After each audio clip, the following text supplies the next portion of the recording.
Good evening, gamers. Welcome to the Wednesday stream. I have been so excited for this start. I don't know, like since last week when I thought about doing it. And then all day I was sitting at work thinking, oh man, I can't wait to go home and do this, which is a major, just the complete opposite of the Jet Force Gemini streams where I've been dreading having to do them. Now I get to do something fun. So let's start with today's game duel, everybody's favorite thing that I do here on the stream. This appears to be a man with a gun. So this is, what kind of gun is this? It's got good trigger discipline. I'm gonna guess this is Counter-Strike then. Counter-Strike Go. Nope, okay. Let's get a look at, wearing some kind of weird helmet. What are some other, like, Valorant? Or is that more, not Counter-Strike, it's not Valorant. I don't really know a lot of games. Like, shooter games, you know? The weird, oh, he's got like a, it's not PUBG, is it? No. Could it be Rainbow Six? No. Oh wait. Oh, he's got like a weird mask. I have no idea. Then he's got like a kind of like a black Deadpool mask. Army of Two. Oh, there we go. Ant. Something. It's not Valorant. What is this in? It ends in Ant. Jusant. No, that's not it. And it's from Near Replicant. Remnant. I've never... Sim Ant. Oh, that would be hilarious if it was Sim Ant. I would have actually liked that. So it's not Valorant. It must be X Defiant. I've never heard of this. What is this? It's just another one of these, huh? Just like multiplayer shooter. Oh, I guess it's got like a Ubisoft spin on it. Okay, well, whatever, we got it. Artwork. All right, let's take a look. We got a giant chicken. Chicken jumping around. Is this Mega Man? I don't know why I'm thinking Mega. It's probably more like Sonic the Hedgehog. Sonic the Hedgehog. Just give me like Sonic 1. Okay, no, this is Chicken Police. Fuck is this? What the hell? Is this supposed to be Duck Game? Oh, well, why are they? Oh no, I guess they're ducks. I don't know, I guess the white. I didn't look at the webbed feet. Yeah, that makes sense. Okay, fair enough. Keywords. Okay, Geo, cute, gotcha. Geo, cute, and gotcha. Let's start with oh, it's the stupid one. Not Honkai. The other one. The one that everybody plays. Why can't I think of it? Genshin. Genshin. Thank you, Emmy. Genshin Impact. It was. It fucking was. Cute, gotcha. And we got it, guys.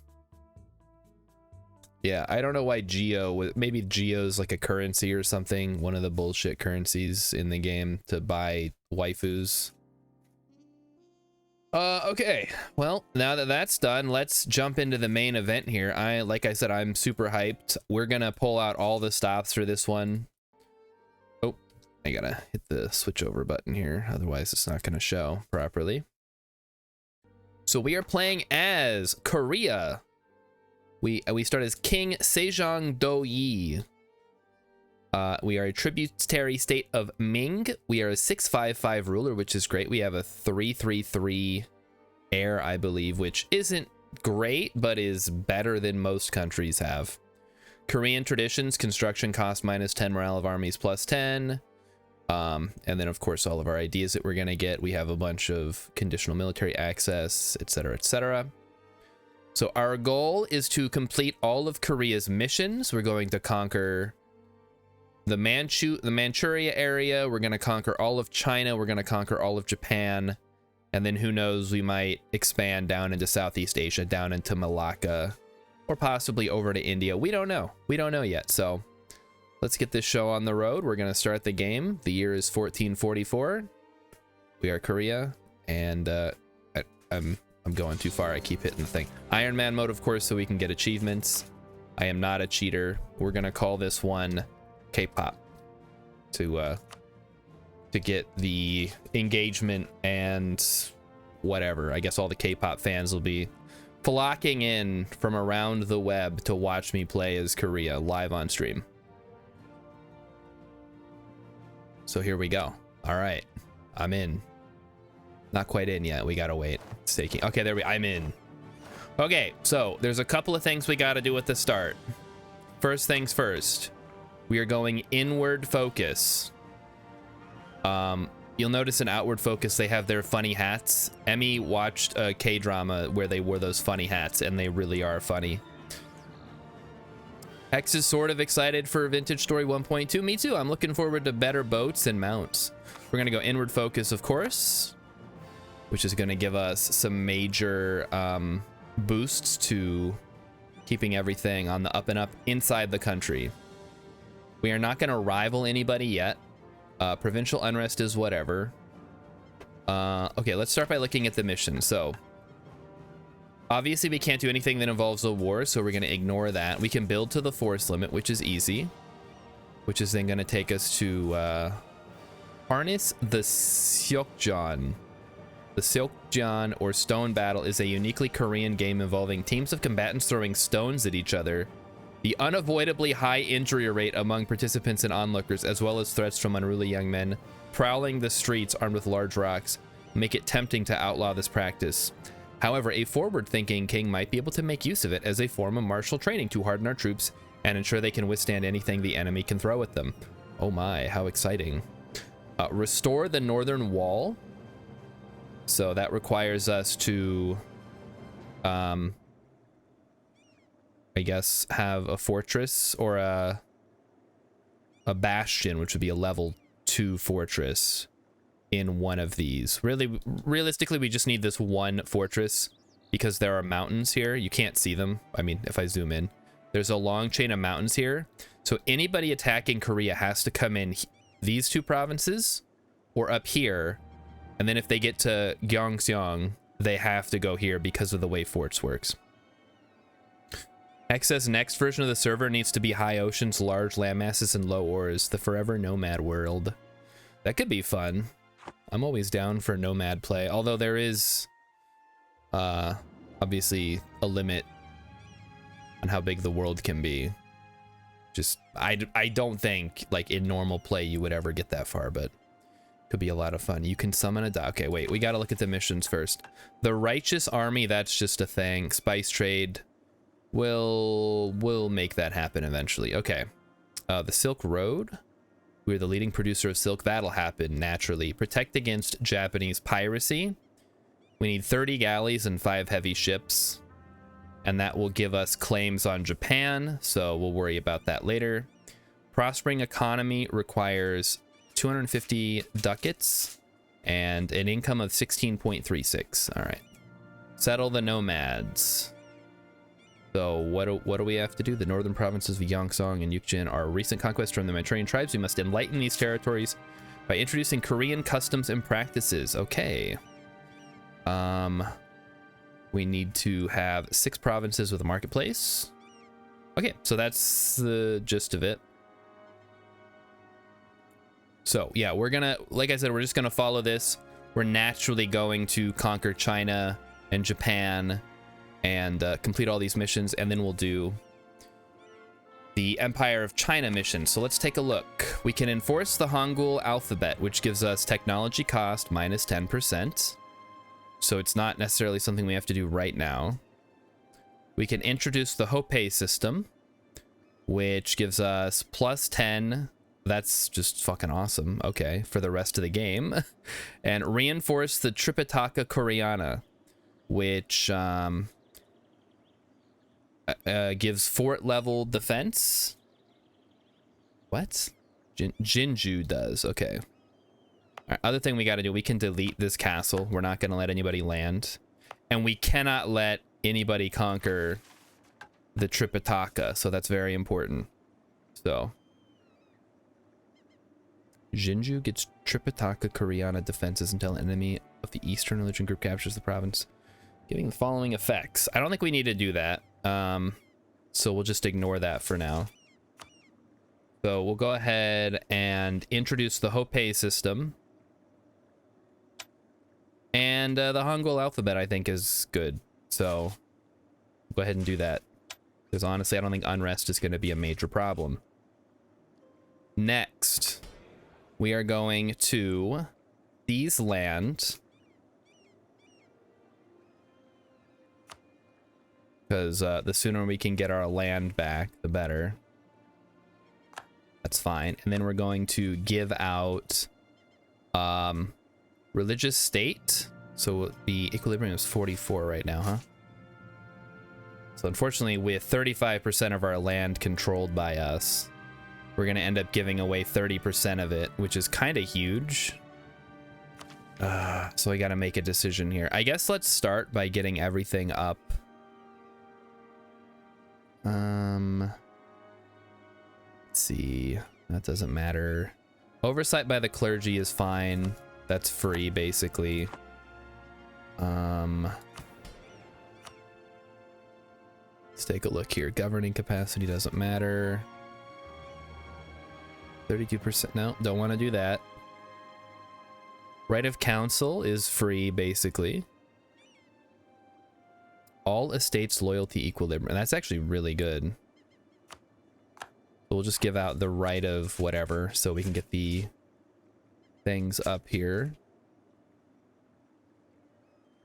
Okay, free enterprise. Yep. So all this is really doing is this is increasing influence of all of the estates and reducing our max absolutism. And since absolutism doesn't kick in until like 1600, we got 150 years before we got to worry about this.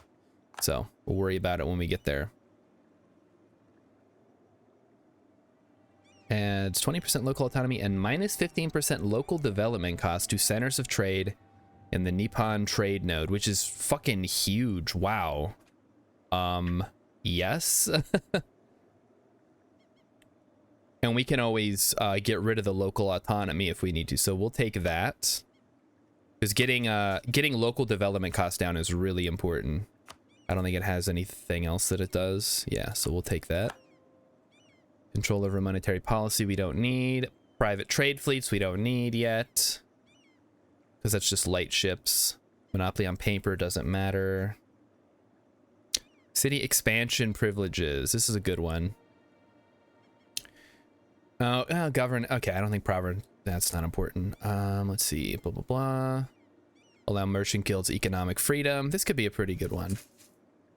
National sailors, prestige from naval battles. I don't think any of these are super important. Promote merchant guilds bookkeeping. That would give us better deals on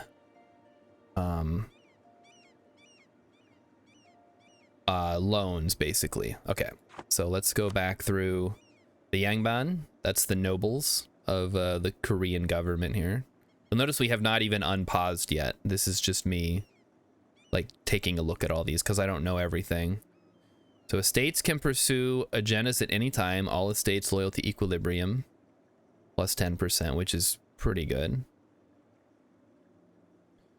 What does this do? It just gives us cheap diplomats. Prestige decay doesn't matter. Call the diet. I don't think we want to do that. Okay, so I think that's all we need from those guys. And then let's see, yearly harmony increase, whatever. Clerical inwards focus. I don't think that's important. Missionary strength, we don't even need that as Confucian.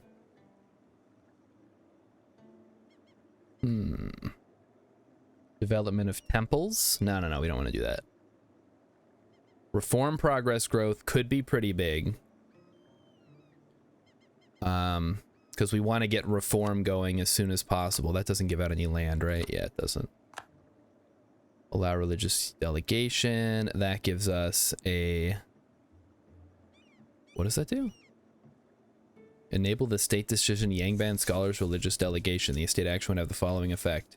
Yangban Scholars estate gains 10 loyalty. Automatically complete the estate agenda of the Yangban Scholars if active. I don't know if I trust that one. Institutionalized Yangban Scholars. What does this do? We gain lose 5 prestige, lose 5 legitimacy, but gain +5 harmony. Okay.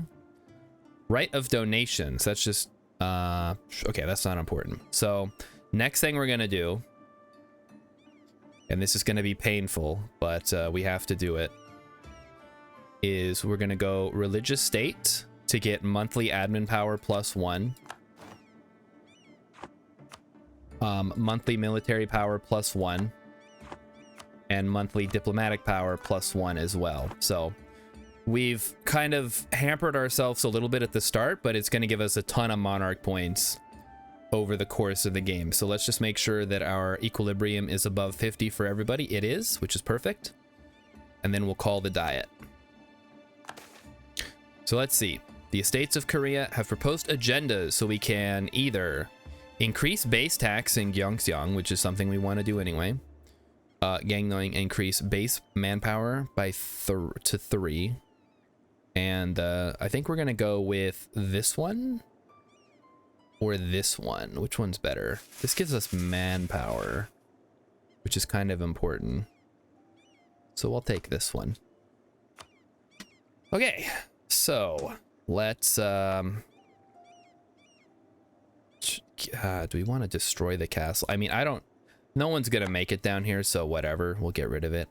We just want to minimize our... and we have a truce with these guys, so they won't attack us until 1449, so we can mothball this fort. We can turn off all army maintenance to maximize our profit. And then we can send our pirates out. For some reason, cannot hunt pirates in the Nippon trade, which is weird, but whatever. Is it because we have galleys? I don't know. Okay, that's fine. Then we will hunt pirates in Nippon so that when the So County forms the Waco pirates, we can try to minimize damage to our provinces. All right. And then finally, of course, we have to... Oh, we got Martial Educator as our random thing here. So, first thing we want to do is get some good... Like this guy. We can get stability up early on for cheap. Diplo Rep, Maryland Navies, which is our trade efficiency right now. I mean, good money. Yeah, I could see that. Alternative is Diplo Rep. I don't think Diplo Rep is super important though for Korea right now. So I'll take this guy. And finally, we will take Discipline.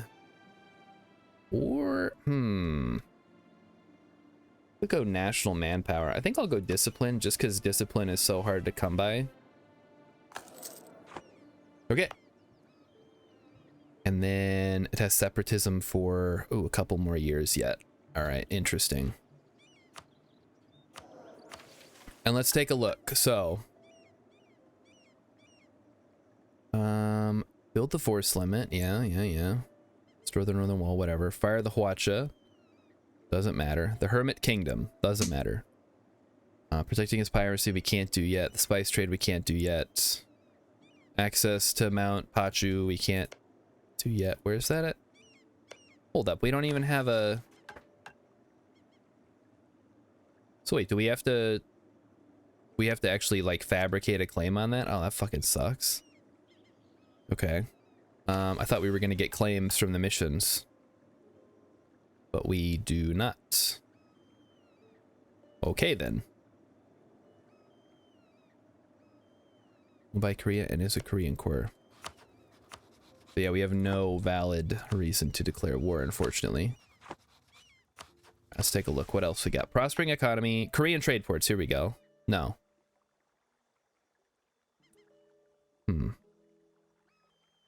Guys, I don't know. Develop Korea we have to do, but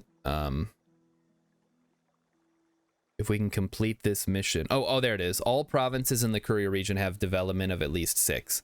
That's what we're looking for. So let's go ahead and lower autonomy in the trade ports. Would have no, why is it, what do you mean my negative 20? Exclusive trading rights? Oh no. Well, that fucking sucks. Okay then. Why did I give that? I guess because it gives me the, what does it give me? Give me like reduced development cost at the cost of minimum local autonomy. Okay, I think we're ready to start building spy networks and I don't know what else you would even do with your diplomats this early. I guess we'll just have them on standby. And we will, yeah, we'll get ready to attack these guys, and we'll focus on converting those, because I think that's something it wanted me to do. Complete the mission. Yeah, blah, blah, blah. 30 owned provinces, currently 18. Okay, so yeah, we gotta expand a bit. All right, let's unpause the game and get this show on the road. I think we've done everything we can do for now. So everybody's becoming a tributary state. Everybody's figuring out their alliances, as often happens in the early game. We just have to keep an eye on unrest, and if it gets too bad, we'll raise army. What the fuck are you doing here? Where are you guys going? The fuck? You don't just have to walk through my land, idiot. I guess they do. Those were both tributaries of Ming. I don't know where he's going, though. If he declares war, I'm going to be very upset. Alright, Fall of Majapahit. That was quick. Can I even see them? I guess I can. That's these guys, right? Yeah. Oof.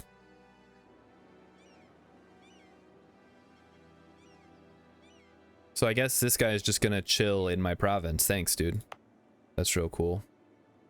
Oh, right. I should also increase... I don't have enough. Never mind. We'll wait one more month and then we'll boost stability.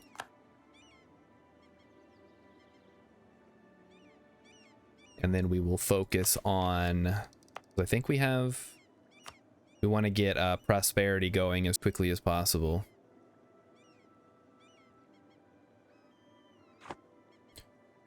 Because that'll lower development costs.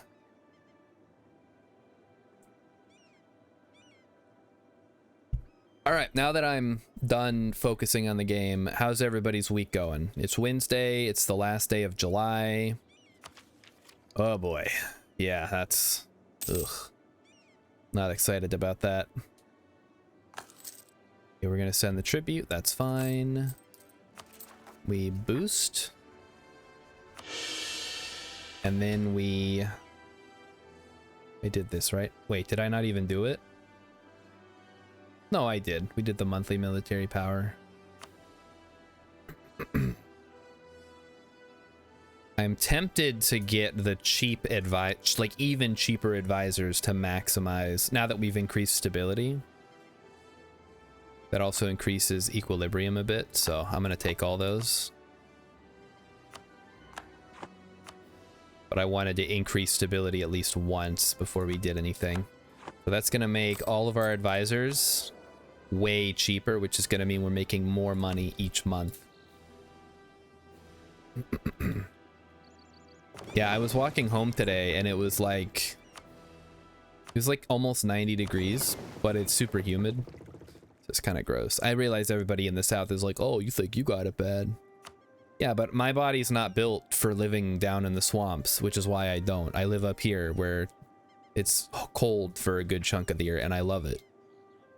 The rest of the time, basically, I would say May, the end of May through like the end of September it's miserable, which I realize is half the year almost, but there's some good times on either end of that.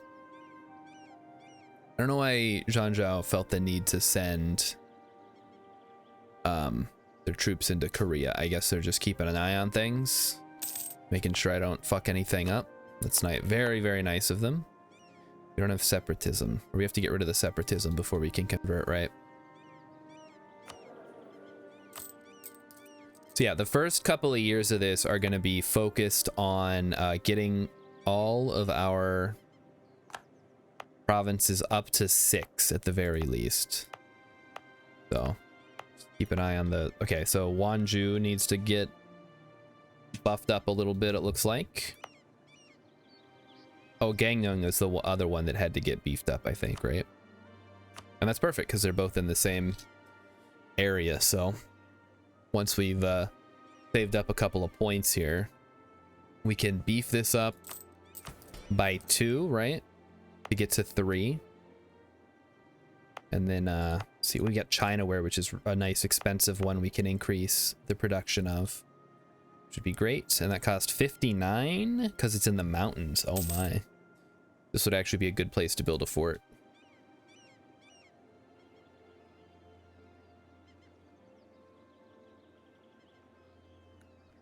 What else is going on in the world?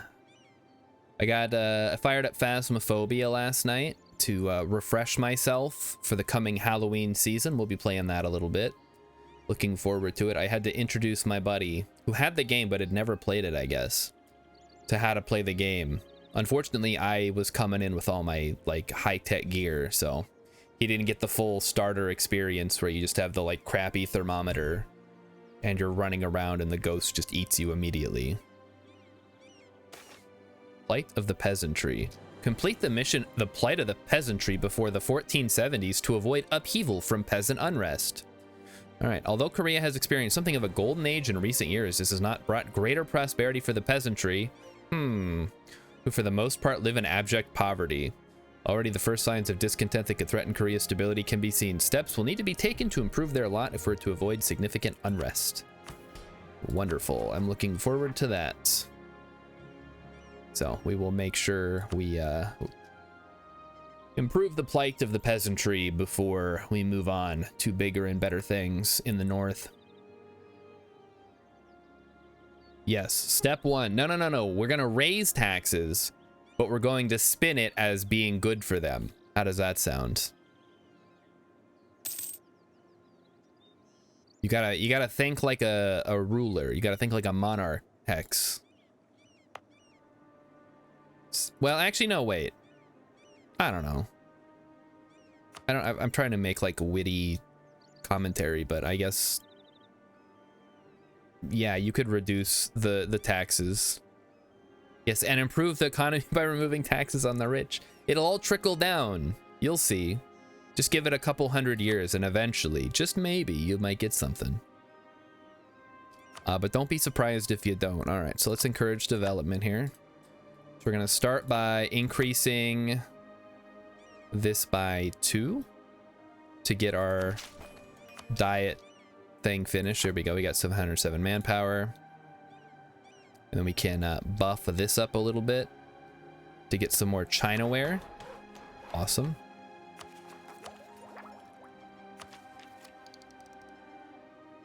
And then we have to, we're going to have to spawn the Renaissance, so I don't want to get too crazy. We're probably going to spawn it wherever we get the cheapest local development cost. Which actually might be Gyeongju here. It's changed. They want a diplomatic power. Okay, that's fine. Because we gave exclusive trade rights. I don't know what autonomy, how badly that fucks everything up. I guess that mostly just affects local trade power, production, tax modifier. Yeah, that's not too big of a deal. Yeah, the horse and sparrow. Yeah, I've also heard it called that. Yes. You can eat the seeds out of the poop of the horse, but you feed the horse and you don't feed the sparrow because, you know, the sparrow can figure itself out. All right. So this is going to be a very slow couple of first 20 years. Basically, we're going to be focusing on improving our economy, spawning the Renaissance at some point. Oh shoot, I gotta also remember we have to expand infrastructure when we get to 15. So for Gyeongju, as soon as the Renaissance spawns, we gotta like jump into action here. We expand to 15, hit the expand infrastructure button, and then just beef it up. Also, I don't need anything specific, right? Okay, we're good. Oh shoot, my heir is 322. I thought it was 333. Also, he's Craven. Fuck that. I'm gonna make him a general here. You can be in charge of this army. Figure your shit out. We may have to get rid of him should the time arise if we can get our prestige up a little bit. All right, anything else? Provincial unrest is not a problem. Low crown land is not a problem. We just got to keep an eye on everything. Anything else here? We can get the Merchant Guild's loyalty up a bit. That'll also reduce dev cost, I believe. We'll see how it goes. Rilip wants to know if hay is made of corn. Well, hay is a grass, and so is corn. So, yeah, I guess kind of. I mean, I don't actually know. I'm not a farmer. I played Stardew Valley, but that's probably not a great example. In the original, it was oats, which is another type of grass. It's all grass, man. That's all that people eat. We just eat grass.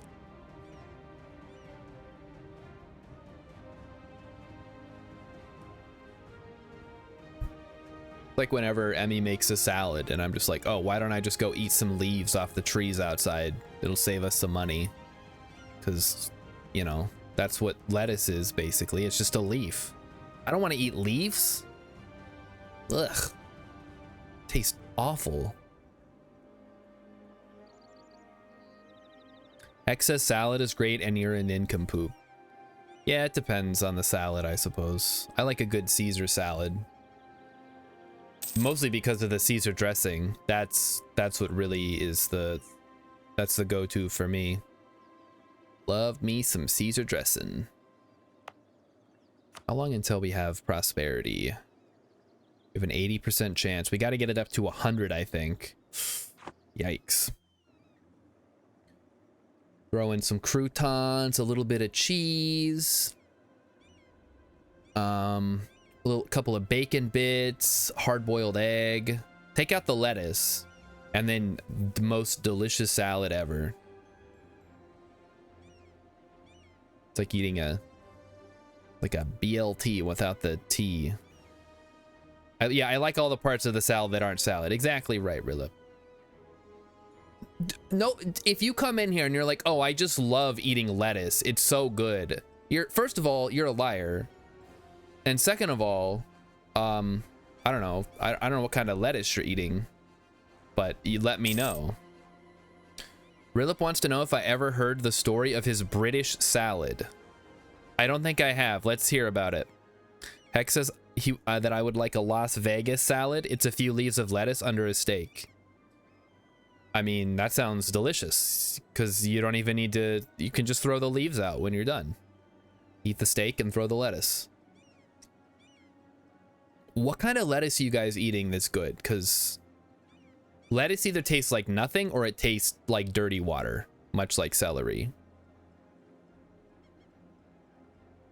To me, specifically. I don't know how it tastes to other people. Maybe it tastes different. How's our harmonizing going? Harmonize? We're already harmonied. Okay, we're doing all right then. Just hold on. Anything crunchy?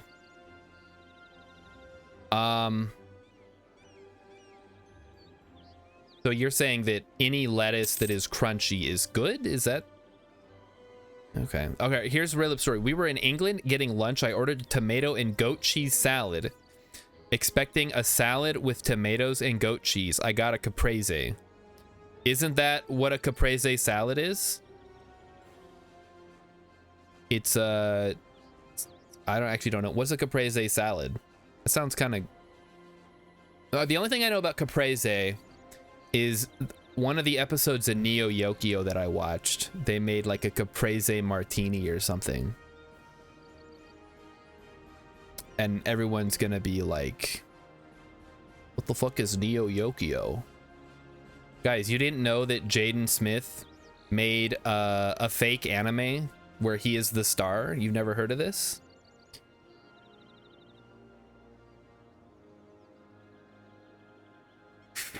Emmy wants to know if she's married to Ted. Ted the teddy bear? Because everybody loves Ted. Caprese is just cheese and tomatoes. Usually it's mozzarella. I didn't expect the salad to come with no vegetables. What do you mean no vegetables? Tomato and lettuce are both vegetables. This is insanity. This is the whole like... Okay, what is this? A representative of the people living in an area dominated by one of those province families approach the throne. Systematic. Turn a blind eye. No. Chastise the fucking... I'm not losing base tax. Are you crazy? Fuck that. We got to get as much base tax as possible. I don't care if it costs us a little bit of loyalty with our Yangban administrators. Yes, tomato is a fruit. Guess what? All fruits are vegetables. A vegetable is any part of a plant that you eat. So tubers, roots, stems, seeds, fruits, and leaves. I might have said leaves already. Those are all vegetables. No, I'm not in smart ass. I'm just smart because I know that. There's no ass involved. You guys need to learn your botanical definitions of things. You come into my stream. All right, where's our government reform progress? I'm ready to improve here. What's this? Who the fuck is this? Royal? No, fuck that.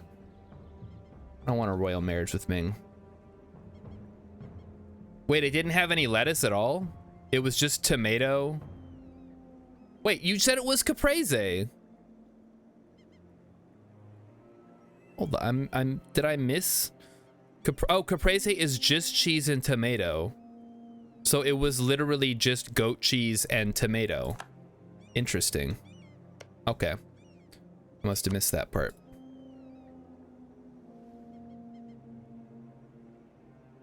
Heck says, I'm pretty sure I'm the one who told you all fruits were vegetables. Maybe. I think I looked it up at one point because I needed to prove to my man-baby coworker who loves Star Wars that he was wrong. And I was right, so there you go. Rilip is in house, dumbass. All right, fair enough. Yeah, send in the tribute. Okay, what do we got? National unrest stability cost modifier. I'm not paying for that yet. We'll hold off on that one. Our unrest is not... I mean, that would fix our unrest problem, but I'm not too worried about it right now. Let's see. Blah, blah, blah. Exclusive trade rights doesn't matter.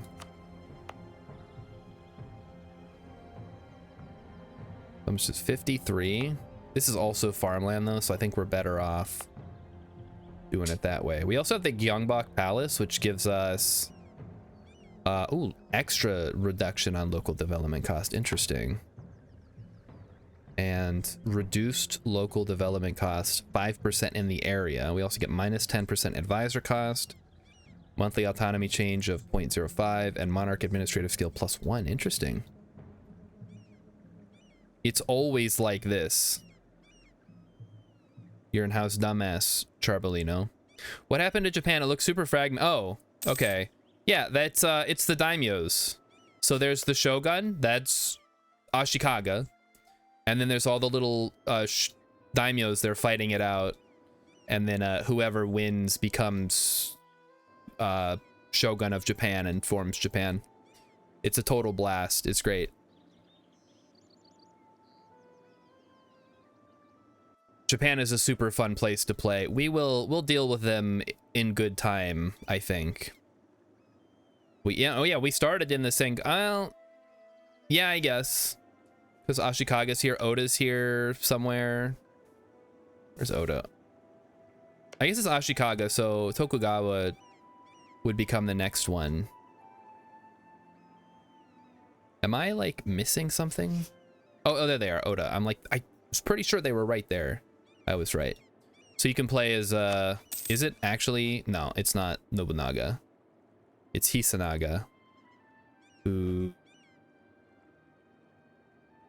I don't know. I don't know when Oda Nobunaga was around.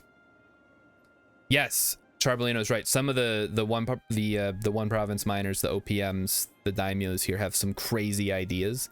I'm planning on doing a So run as a pirate empire in for Talk Like a Pirate Day. We'll see how that goes. The alternative is Palembang, and there, you could do a Pirate Scotland too. I found out. Just got to figure out who we want to play as more. Do we want to go Eastern? Do we want to go... I mean, we could also colonize and then, you know, trigger the pirate stuff in the Caribbean. Nobunaga was the 1600. Okay, so we're like 200 years away. But, you know, oh, never mind. Somebody just got... Takeda just got eaten by the Uesugi clan. Which means they took Mount Fuji. Oh no. How awful, I guess. We gotta start thinking about beefing up our stuff here, so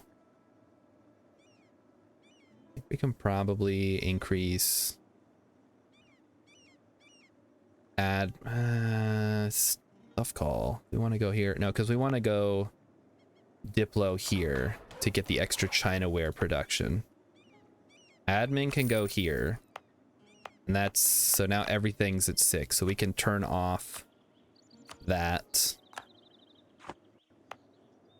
And I don't want to mess with these until I can actually convert them,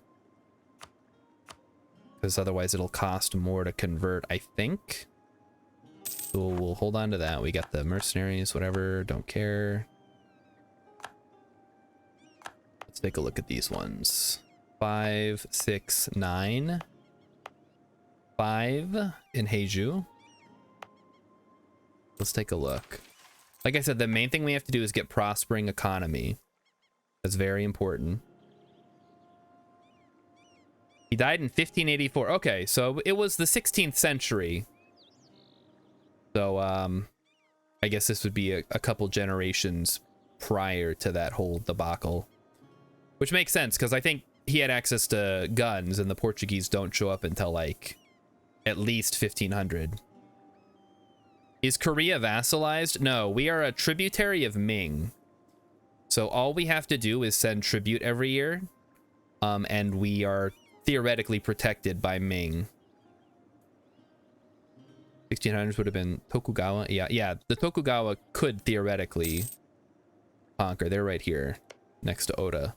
So they could conquer and take Kyoto and become the Tokugawa shogunate if they wanted to, but like I said, it's all random what happens, who comes out on top. I mean, obviously there's a little bit of bias towards the larger daimyos at the start. Or just who wins the first battle or who gets the better allies, and pretty evenly matched. Oh, look at Hosokawa here. They're doing pretty well. They've already got all of Shikoku and the Aki province. Interesting. It's been a long time since I played in Japan, actually. I think they've updated it quite a bit. How are we doing, guys? We're at 10:05. So if we can get to admin tech 4, we can get temples. And we can start building temples, which is really going to supercharge our income. We should also claim, I guess, the Zhanjiao province. I don't know. Which provinces are we going to take in the initial one?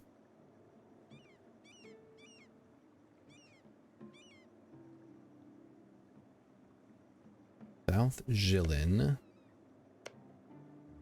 So pretty much, I mean, we want to take as much as we can in the first war. I'll try to keep it stated. So if we take these two, I mean, we could maybe just full annex Zhanjiao, depending on how the alliances shake out. They're allied with Zibe and Korchin, which is kind of nasty, but I think we can pull it off. It's all going to come down to, are they going to attack us first or not? Rilip says, imagine if Mitsuhide Akechi becomes shogun. Rilip, can you like stop weeabooing out for 5 seconds and focus on the task at hand? We're playing as Korea. Oh, this is for Emmy, by the way, because she's a Korea boo. She helped me find a K-pop song that was stuck in my head yesterday. It was great. It was a ton of fun.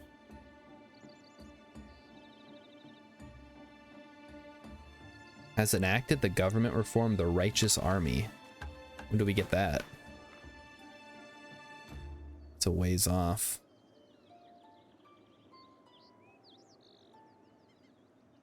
Possible advisors, exile colonial companies.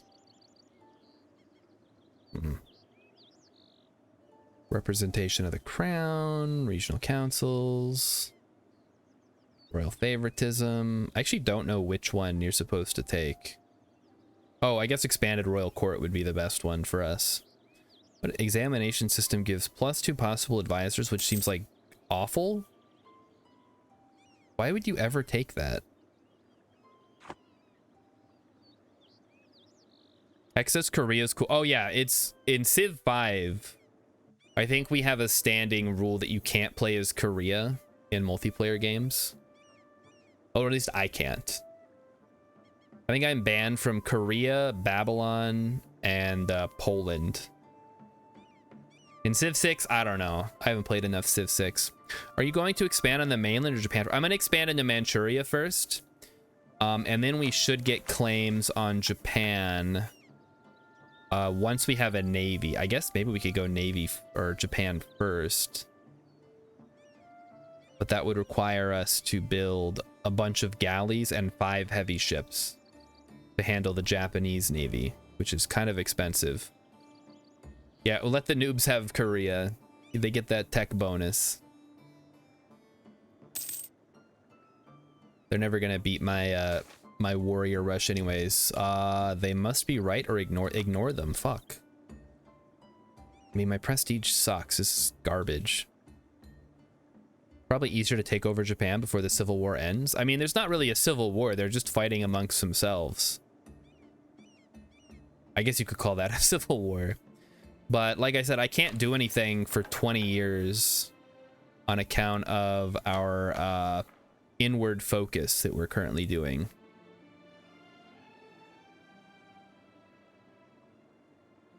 So don't even worry about it.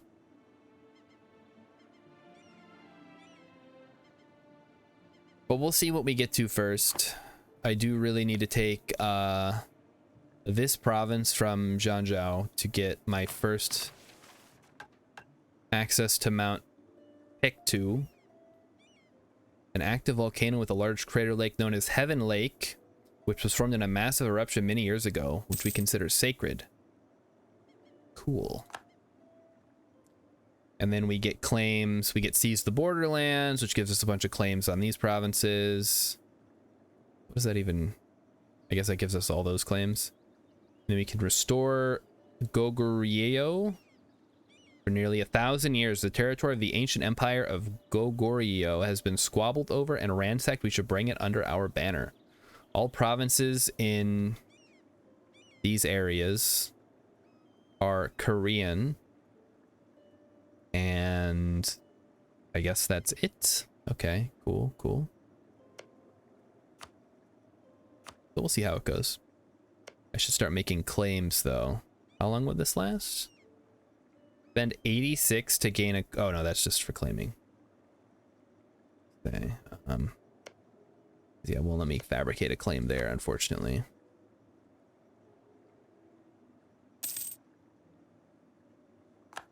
Okay. We got a claim. That's fine. I think that they couldn't attack us until 1449, right?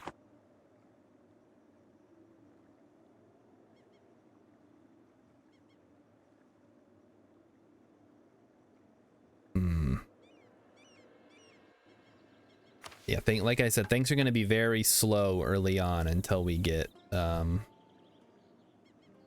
don't know, something. Until something exciting happens. Our legitimacy's going way down. Maybe I should have taken the royal marriage. Somebody else who'll royal marriage me? Tom? You interested?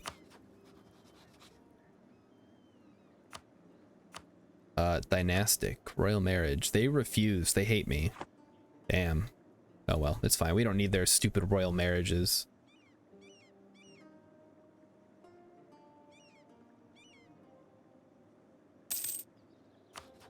Alright, they want us to send... Yeah, whatever.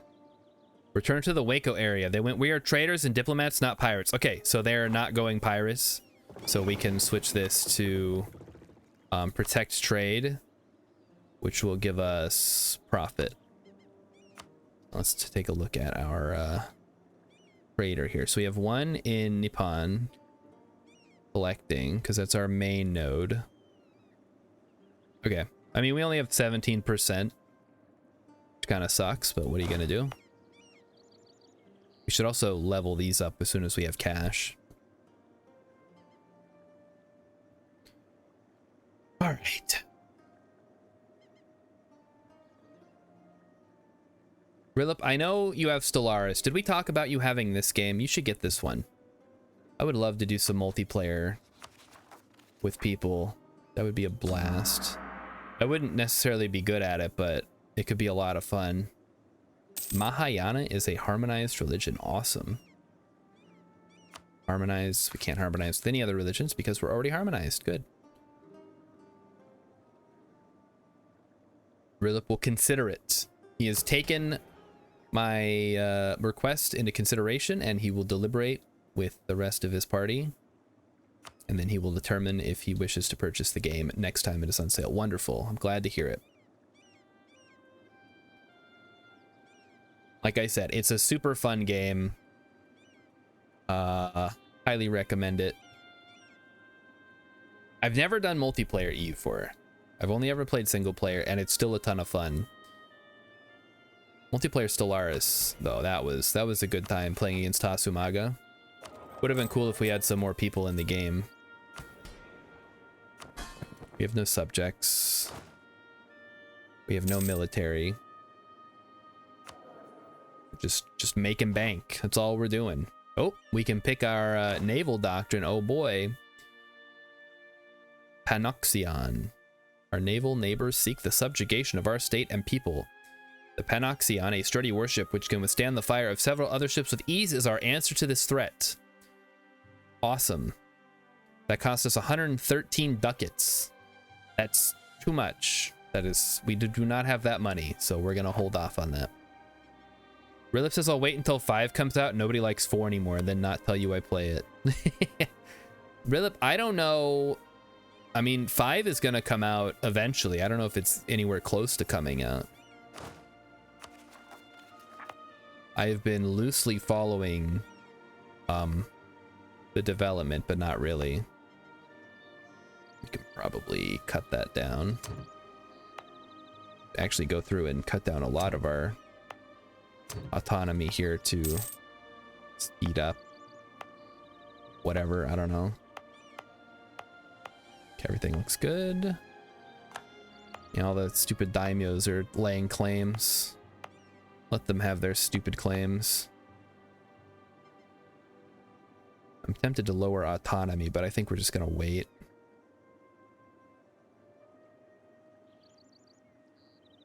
Yeah, 5 is looking, it's shaping up to be very different, I think. It's gonna be more in the line of Victoria than this game, which, I don't know. I mean, I'm willing to try anything. I love these types of games. There's all the interlocking systems, all the complexity, all the weird, wacky things that can happen if you just let the computer run. Like, even if I just sit here, even if I do not expand one bit, if I wait long enough, I bet some like insane shit will happen, either to Ming or like in Europe, who knows? Like France could totally collapse and get eaten by England. It's just, It's just pure dumb luck. It's like those microchips in the slot machine. Am I gonna go Genghis Khan or am I gonna try to colonize? That's actually, because I've watched a couple of videos of people playing Korea, and on for one of them, the guy went like super crazy and started taking over all of Asia. I'm like, that sounds fun. And then the other one, he started colonizing Alaska, and I'm like, oh, that sounds fun too. And the other guy was just like, I'm just gonna stay right here and I'm just gonna build super tall and just power up all my provinces. And I'm like, that sounds fun too. They all sound fun. So my goal is simply to follow the missions as best as I can, which I do not believe involves any kind of what does this give me? It doesn't involve any colonization. Do you get the Korea firework artillery? The Hwacha? Yeah, we do. Right here. The Hwacha is a multiple rocket launcher developed by our engineers capable of firing 100 rockets at a time, devastating against dense and infantry formations. By expanding our arsenal of Hwachas and deploying them in our armed forces, we can ensure the terrifying barrage, our formidable firepower can unleash, is renowned and feared across the Far East. So we have to have artillery, and then some other stuff, and that gives us plus 25% land fire damage for 20 years, which could be a huge boon to our attempts to conquer the north, but we'll see how it goes.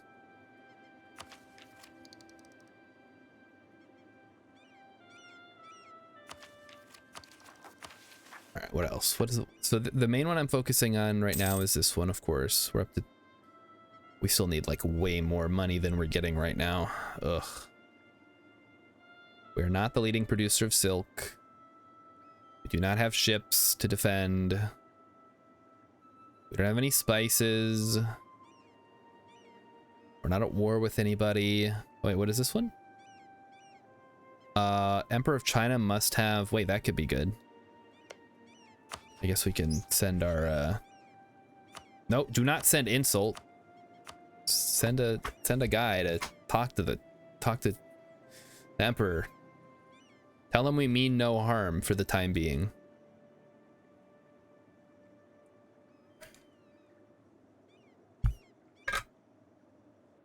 Guess we can just watch Japan implode.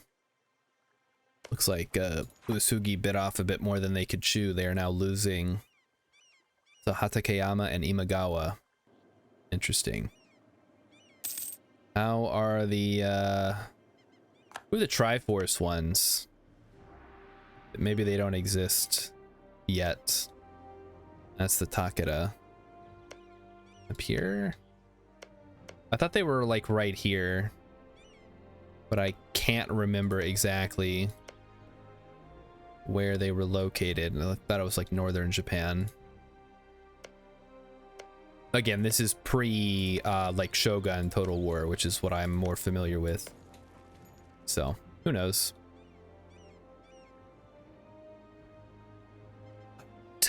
Now we wait. I guess we can think about this. I'm leaning towards infrastructure ideas myself. I think infrastructure ideas really would benefit us both as Korea and as China. Whereas I saw somebody go exploration and start colonizing immediately, which sounded awesome, but also seems like kind of a high risk, high reward, or like high risk, medium reward type strategy, really. Because you could theoretically spawn the colonization, or what's it called? The institution, colonialism. But you could also not, in which case then you have to spawn it yourself anyway. And I'm not going to save scum for it because that's stupid. I'm not a save scummer, never have been, never will be. I think if I lose, I lose of my own accord, and it is irrelevant. I'm trying to go back and replay the same thing over and over, trying to get a better result. Trade relations between Japan and China, forget about it. Ooh. Nice. Okay. So they are not interested in trading with China. That might be to our benefit.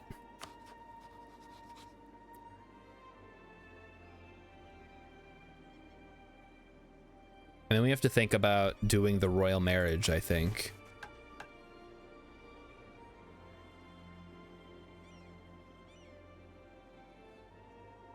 Restore the northern wall. Yeah, that would require us to upgrade level 14 to get the bastion. Really? Jeez.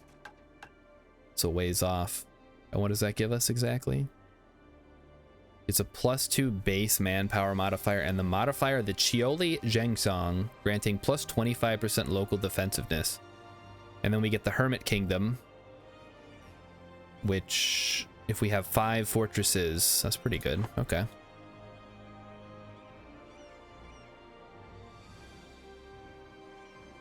And again, we're mostly waiting to get to the temples, because then we can start building temples, and that's going to give us quite a bit more money, I think. Take a look. If I was to build a temple here, doesn't tell me because we haven't unlocked them yet.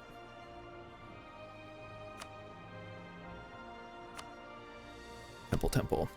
Oh, could we get, okay, so plus 0.29? That's pretty good. And where's that at? Anxiang? What's that one? Oh, that's our capital. Duh. Makes sense.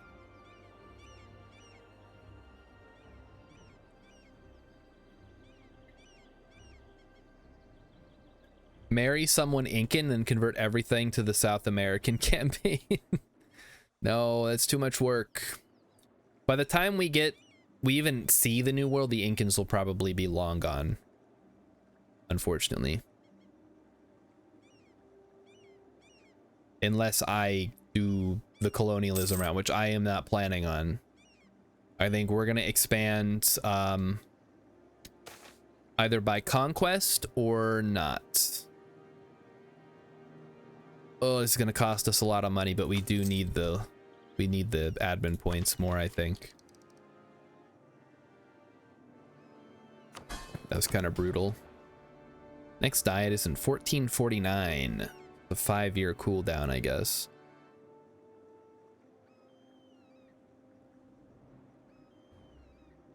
So now we just play the waiting game. Yes, we would be going, if we colonize, it'll be Alaska first, and then we work our way down the west coast. But like I said, I don't plan on doing that. Is this Hawaii? What is this? I can like see shapes in the distance. I think that's Hawaii right there. Kind of weird to be able to see it.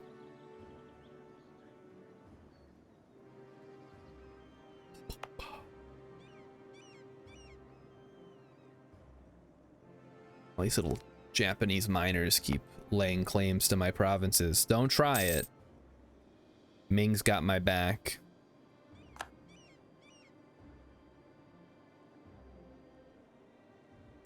I'd advise not getting killed by her. Her sword sucks the souls of its victims.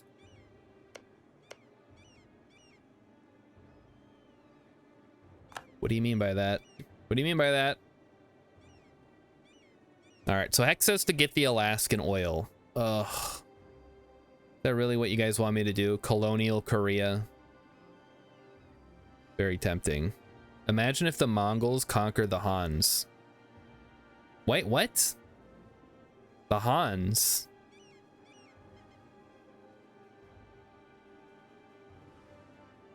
I guess Rilip is in house dumbass today, so I'll let that one slide. Is there no, it's not oil. I think it's gold and like other stuff. Mostly it would just be for getting down to the west coast.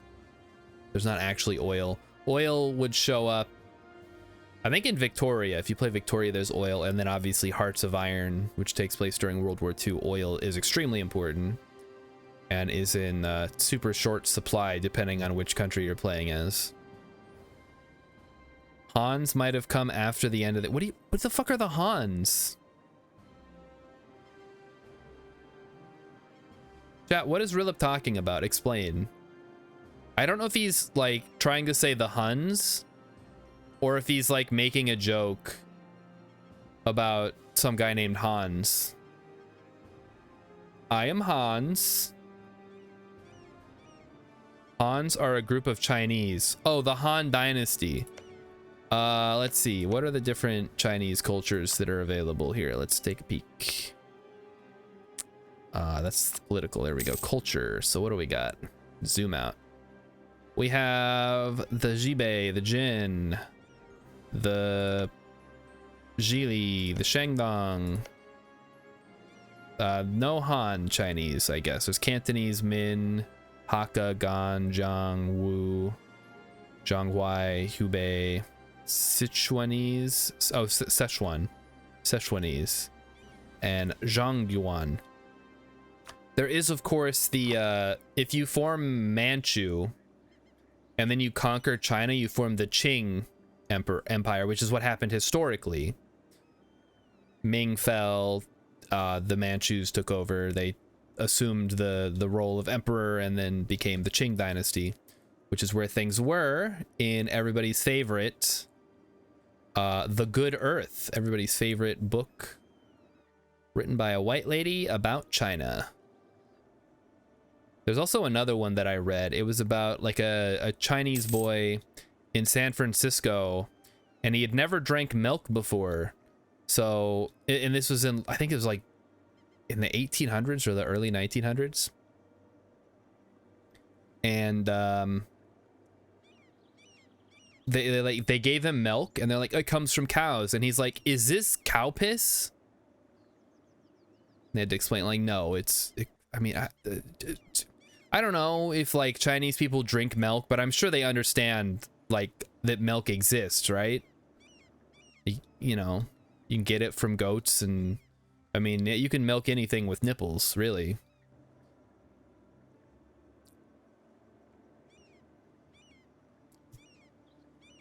I think Ben Stiller was right on the money. Then the kid got very sick because almost all Asians are lactose intolerant. Yeah. Which kind of sucks, actually, because milk is like good for you or something.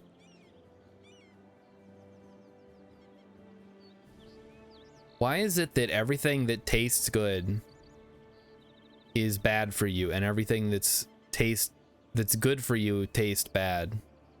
Shouldn't it be the opposite? Shouldn't your body want healthy food? Or I guess it's not really picky as long as it gets energy, huh? It's like, oh, this is super calorie dense. I'm digging this. Yeah, eat more of this. So, you know, when eventually there's no more food, we can survive longer.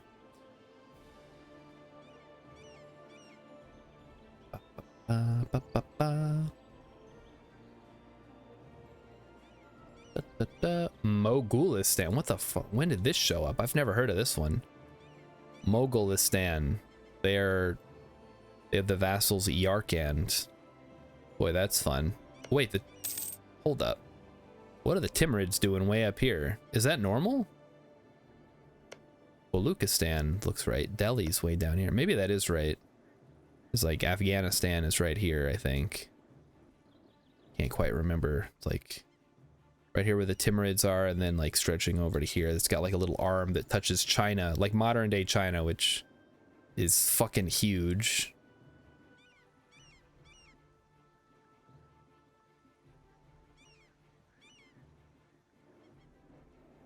Yeah, I guess there's not really a lot of pressure to change your taste buds at this point in human evolution. Because it's not like if you eat a McDonald's hamburger, you're going to die immediately. Just eventually, very slowly over the next several years. Oh, this is so slow, guys. What is this? This gives, oh, this is pretty good. It gives us reduced unrest, which is not useful now, but it will be soon. And what do we get if we convert these guys? Prestige and diplomatic powers. Jae-Sung Hong has corrupt connections. Failure to see through lies. is also a failure, or we take the corruption. I think we take the corruption. Taking the corruption because we can burn that off over a couple of years. And I'd rather not lose any income. Yeah, I'm excited, Hex. You're saying the next, he's saying the next revolution might be genetic engineering. I am super hyped because just imagine all the, like, issues we could fix. If you could just get in there and be like, oh yeah, we got to tweak this. And you know, oh, you're bald? You're like a fat, ugly, bald man? Oh, we can fix that right away. No problem. I'm looking for Deus Ex. I'm just saying, if we could fix all these problems, and it's not controlled by sociopath billionaires, yes, it would have to be available to everybody free of charge, which let's not go down that road right now. But if it's available and everybody can get it, and we can like give everybody what they need to be like enjoy their life, that would be pretty cool. But yeah, I think we're I don't know, somebody's gonna fuck it up for everybody, I'm sure. Gotta get to 30 to get the next claim fabrication. Blah. It's all right, we're still locked in for the next, I mean, we've only gone 4 years into the game. I could probably speed it up. I don't really want to though, just in case something crazy happens. I don't want to get caught with my pants down. Like our truce is going to end in 1449. That's when I got to turn fort maintenance back on. So when Zhang Zhao sends in their troops, I can buy time in the mountain forts as they get their butts kicked. Because they're I believe they're a horde, right? They're a Khanate, nomadic, Tengri. Where does it say they're a horde? This state is a tribe. Well, there's a clear leader, blah, blah, blah. Steppe nomads, there we go. Yeah, so they get a bonus on flat land, so you want to fight them in the mountains or the hills. You do not want to fight them on the grasslands, the steppes, farmland. Any place that's flat, you don't want to fight the hordes, because they get a huge bonus when attacking on flat land. So, gotta be careful.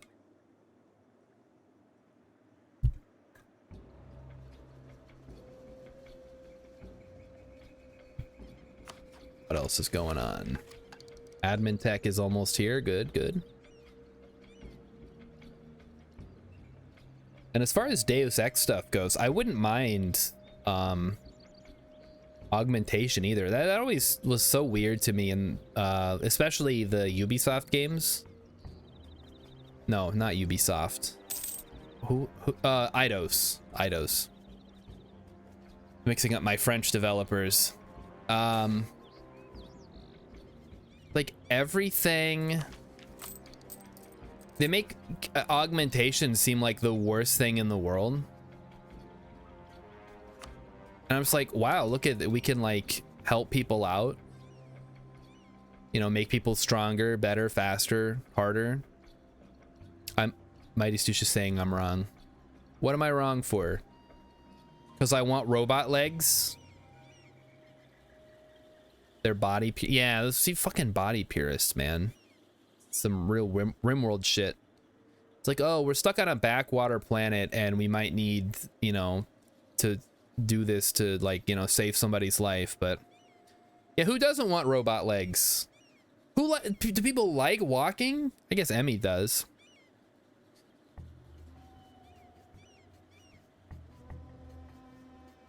I don't know.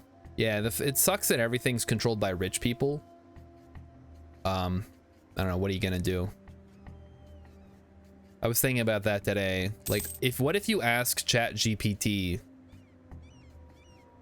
do they like send the death squad straight to your house, or do they wait a little bit?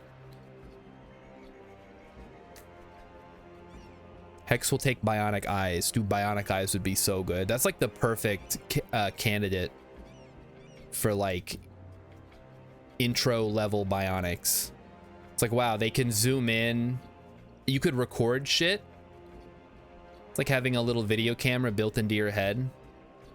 You go to the movies, you record the movie while you're there, and then at home you can rewatch it. Yeah, there's probably a whole lot of liabilities involved with that.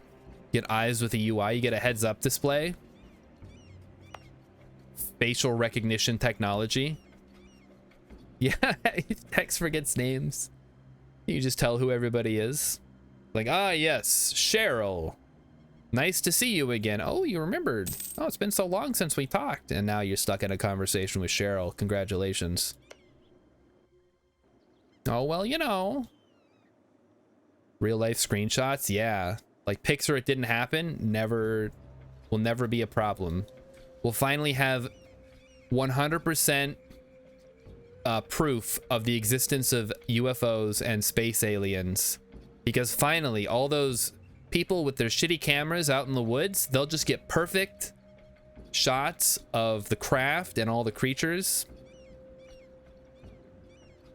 Well, the other thing is, Mighty Stoosh, you're saying that's a drawback. You can identify Cheryl and you can not talk to her. You're like, oh shit, that's Cheryl, she's a big talker, let me go the other way. Of course, you should probably just remember these things.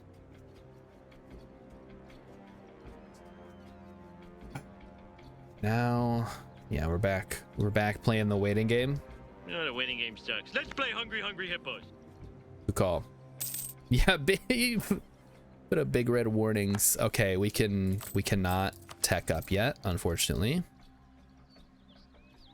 Question is, do I want to take the tech now or do I want to sit on it for a bit? Because we don't really need early game innovativeness. We're going to get innovativeness out the wazoo later. I'm going to hold off and wait for one of our neighbors to pick it up, I think.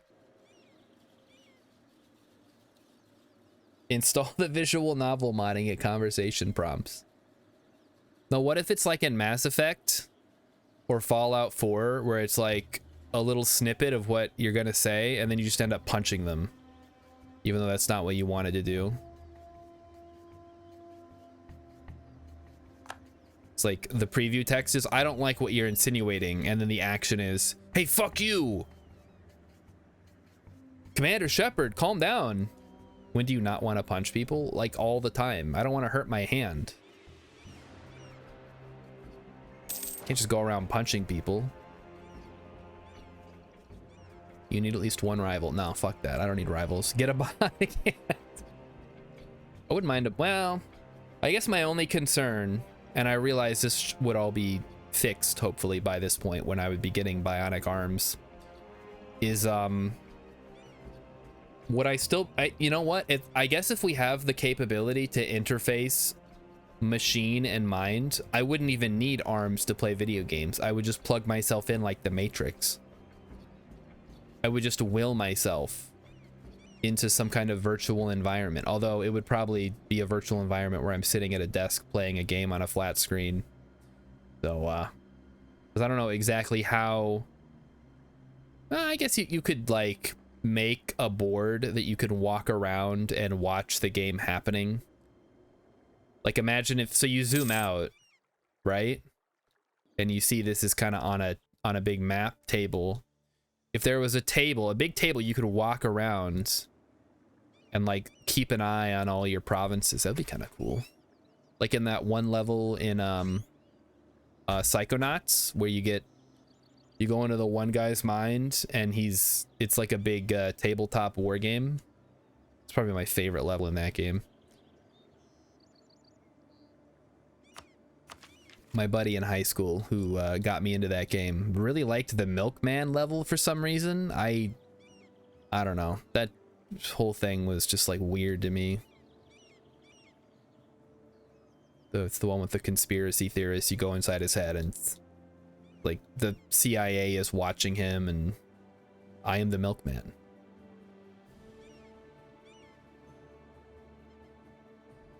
See, Hex has got the right idea. Just plop down on a bed. It'll be just like Sword Art Online, except you're not trapped in the game, hopefully. Hex says Milkman was peak Psychonauts. I didn't play Psychonauts 2. I should really go back and beat Psychonauts and then play Psychonauts 2 at some point. Hex is grateful that Psychonauts 2 got rid of the creepy asymmetric faces. That was part of the charm. But I guess, yeah, that was more of a 90s, like a Klasky Chupo type art style where everybody's like ugly and weird. Like Rugrats. Everybody's just a little bit ugly and weird. Okay, so I suppose these guys are gonna start declaring on me soon. So we can probably throw this on. That's just gonna, it's gonna increase it by 0.4 for the maintenance, but I'll feel slightly safer if our garrison is refilled a good chunk by the end of the year. I heard they might be working on a Psychonauts 3 now, which could be cool. I'd be down for that. Geez, Hosokawa's going crazy. Look at that. What's going on over here? Fucking everybody's at war. This is nuts. Just everybody's going crazy. Except these guys down here. They're just chilling. They'll be my first target, of course. Just these little one province miners down in Kyushu.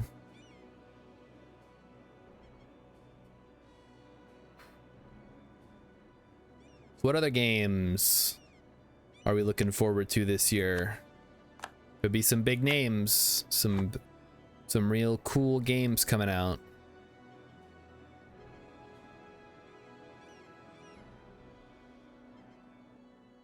X says that everyone's fighting a war I don't know about.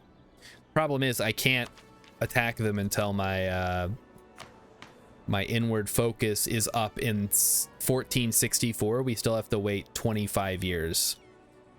We're 5 years into the game, guys, and it's been like an hour. Going very slowly. This is how I play EU4 though. I like to be very deliberate. I like to make good choices. I like to keep an eye on everybody. See what China's up to. They're just chilling. How's the okay, not too bad. So they're getting mandate growth as soon, I think they have to have what, 100 where they can do it. Yeah, so that shouldn't be a problem. 25 years is enough time to train elite troops. I definitely could, I suppose. That's very tempting. Maybe I've really been enjoying having, oh wait, I don't need fucking root out corruption. Get that shit out of here. No wonder I'm losing money on this deal. This is gonna go down naturally over time. We don't need to spend money on it.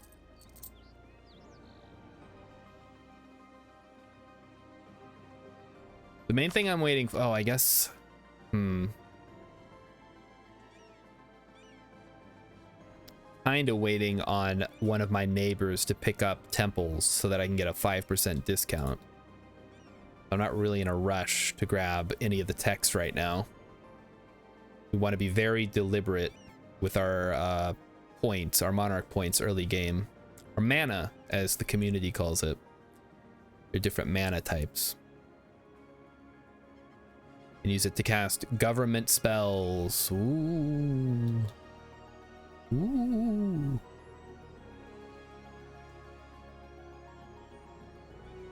How much higher do we have to get this? 175. And that gives us good Diplo rep, which are, I guess the 50 diplomatic powers, the better deal there.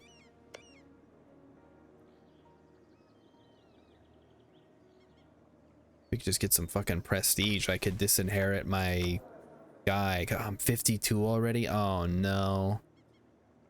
Oh, this sucks. Can I enable drilling? I guess that's gonna put my army maintenance up high, huh? Oh well, whatever. Let him get up there.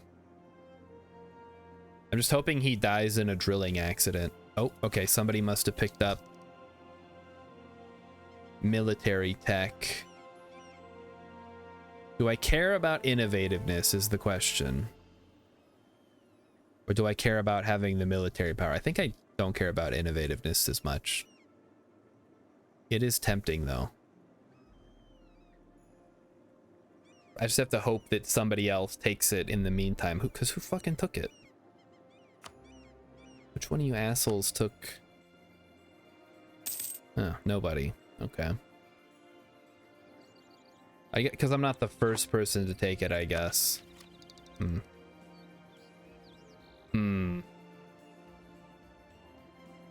Tough call. I guess we'll wait till January and then we'll take another look at it. Because we do get a bonus to our innovativeness. But that's at our second, like, once we get to here. So I'm kind of tempted to just chill and wait for somebody nearby. Because we're not going to be going to war anytime soon anyway.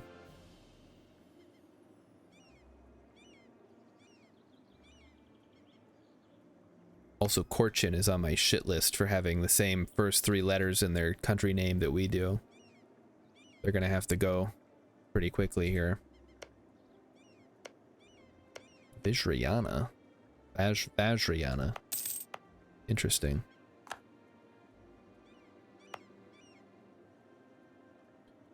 Five more years of separatism. Okay, so we're just waiting.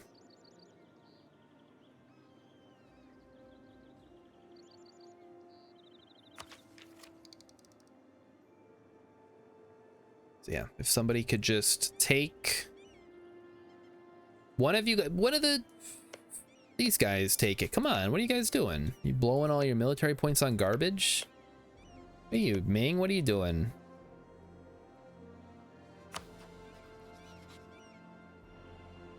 Do you wanna do something? We can improve it by 1 more. Ugh. The basic, we got to get it to 175. I don't think that's gonna happen. We'd have to get a royal marriage and some other stuff, huh? Or we could just wait until later when we become Emperor of China and then we get it. So either you have to, they either have to have a high opinion of us, or we are them, or no one is the Emperor of China, and then we can complete it, which is kind of funny. Build the forest limit. I think we're not going to do that until right before we're ready to attack. Oh, we can summon the Diet. Nice. Okay. So first thing we do, I guess we summon the Diet now. Or we can, if I wait like 1 month, I should be able to take land and then summon the Diet, and then that'll cancel out any profiteering. Either we must protect our trade or local goods produced. I think we must protect our trade, although Yongbyon, where's that? What are they even making? Yongbyon. Oh, there it is. And who is this? Takeda. They're way down there. What do they care? Say competition is good for everybody then, because the trade power is honestly not that much. Yeah, so we're just gonna wait for these to tick over 50%, so when we take land back, we're not gonna get any rebels. Want to avoid that.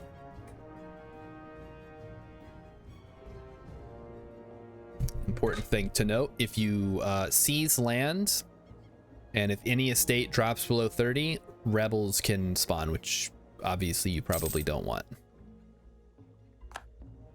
Wait, we gotta go. Oh, that's gonna take like 10 more months. Shit. Okay, summon the Diet now then. Whatever. And we will take the proposal of... Ooh. I guess let's take a look here. I want to focus on things that aren't at 6. You're at 6. Oh, these are both. It's the same one. Chengju. If we get the merchant guilds up high,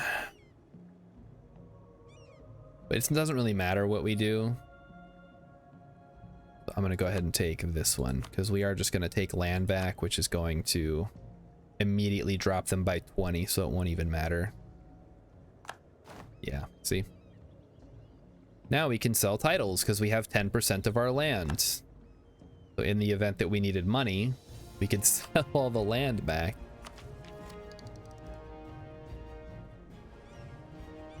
Oh, what's this? Confucian Zealots.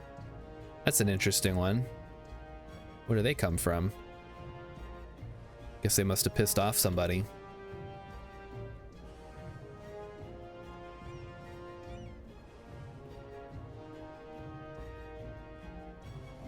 Also, do I need to ally somebody? That's actually a great question. Who are their rivals? Orochi and me. Oh, no, Hexy and Orochi. So I could theoretically, if I rival Zhanzhao, I could ally with them, call them in and promise land. I guess the problem with that is that then I would have to backstab them, which is fine. I don't mind not giving them land in the peace deal. But, oh man, this is tough. This is tougher than I thought it was going to be. I thought I had everything locked down on what I was going to do, but we're in a much more complicated situation than I guess I thought about. Oh, Confucian zealots are causing problems. Better put down the rebellion, Ming. What are you doing? Oh, they did a thing. I see. That explains it. Which one did they do? Introduce Gai Tu Guailu. What does this do? Costs 70 mandate. The native chieftains in remote prefectures, also known as the Tusi, are hereditary locals of local minorities. These leaders might seem useful now and then due to their ties with the locals, but have frequently proven to be a risk for regional stability in the long term. By slowly replacing them with regular officials appointed by the central government, maintaining tranquility on a regional level will become easier. Interesting. Okay. All members except the emperor get possible advisors. That what do you mean all members? There are no members. Does that affect me? I don't think so. Oh, I should have studied this. I should have been on the wiki more today, but I had actual work to do. Wait, you guys, anybody do any work today? We can get innovativeness gain if we really want to. Oh, that's... Oh. Is the 5% we would gain by waiting worth losing out on the innovativeness? I don't know, man. I feel like, because innovativeness is great because it reduces all of your power costs. So maybe it is worth it to get all that innovativeness, because then we can use that later. I guess we don't have to make a decision yet. We still have 55 days it's ticking down for military tech.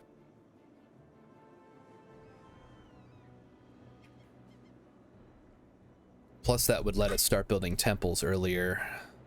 I guess we'll wait just a little bit longer to see if anybody else grabs it. I'm gonna guess no, everybody's wasting their points on other garbage.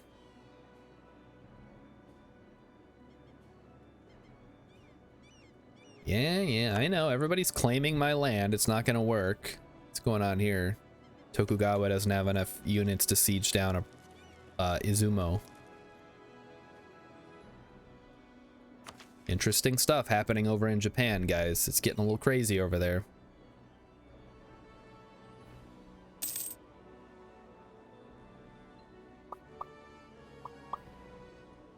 Now Zhanzhao can declare war on us if they so desire. I'm looking at the wrong thing. I should be looking at this. 127 days left. We got time. Oh, and there goes Diplotech. Somebody grabbed that, so we can get a quick 12 innovativeness if we're smart, which we will be.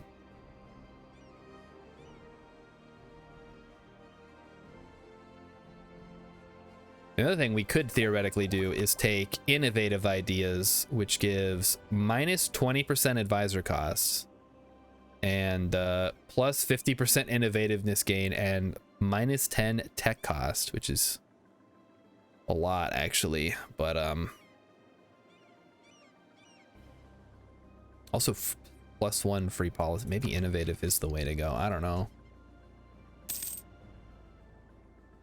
Okay, here we go. 100 days left. Got 3 months, neighbors. 3 months to catch up on your techs. Also, you guys are in for a special treat today. Emmy has sent me a wonderful piece of 90s ephemera that I think you guys are going to get a great kick out of. It's going to be very funny. So if you're here for... It's not Jimmy the Scott this time. It's somebody different. But I think you guys are going to get a lot of entertainment value out of today's video that we're going to watch. It is... Oh, man. I showed you guys the instant adoring boyfriend, right? It's not like that. I'm trying to think of what other videos I can have Emmy hunt down, because there's like basically everything I want is on YouTube. Okay, she says we did. Yeah, I thought we did. Because I remember he's like somebody's knocking at the door. Hold on, chat. One moment, please.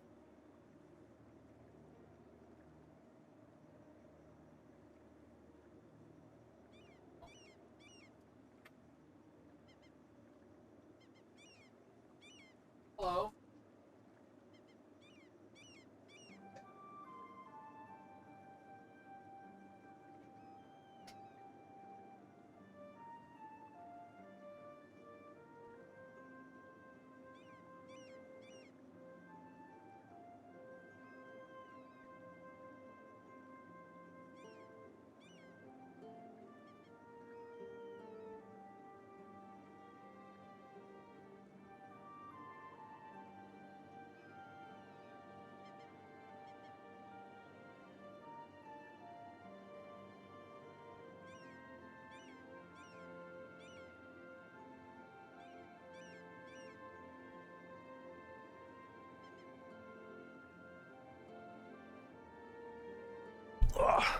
Hey everybody, I'm back. That was close. Somebody was trying to sell me something, but I told them I didn't own the house, so they'd have to talk to the landlord. Genius. Wait, did I unmute? Oh yeah, we're unmuted. Okay, good. I don't think I muted when I went out. Oh, right, I was focusing on tech. This is what happens when Emmy's like, I guess probably good Emmy didn't talk, because she'll like buy anything. He would have been like, oh, you guys need this, and she was like, oh yeah, I'll get that. That's great. That sounds awesome. I'll pay $2,000 for that.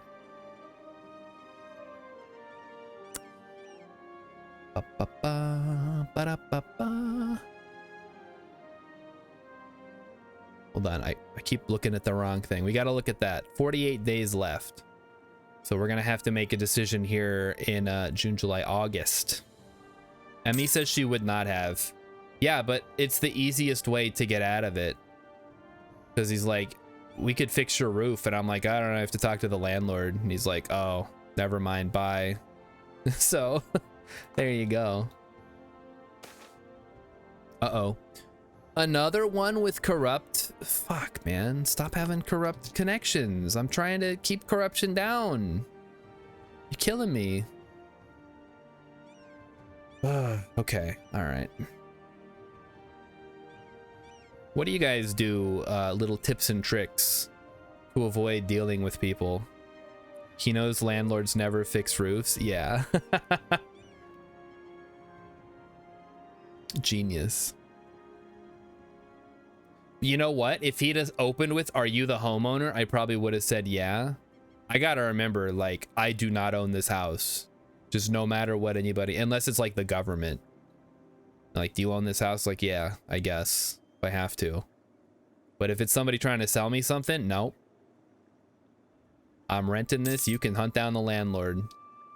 All right, let's buy, let's go ahead and buy the Pike Square here. Take it. We get that increased innovativeness. Did we get a new... No, we did not get a new unit. Just repeat not interested until they leave. Yeah, but this is way faster. Because not interested just makes you seem like the kind of guy...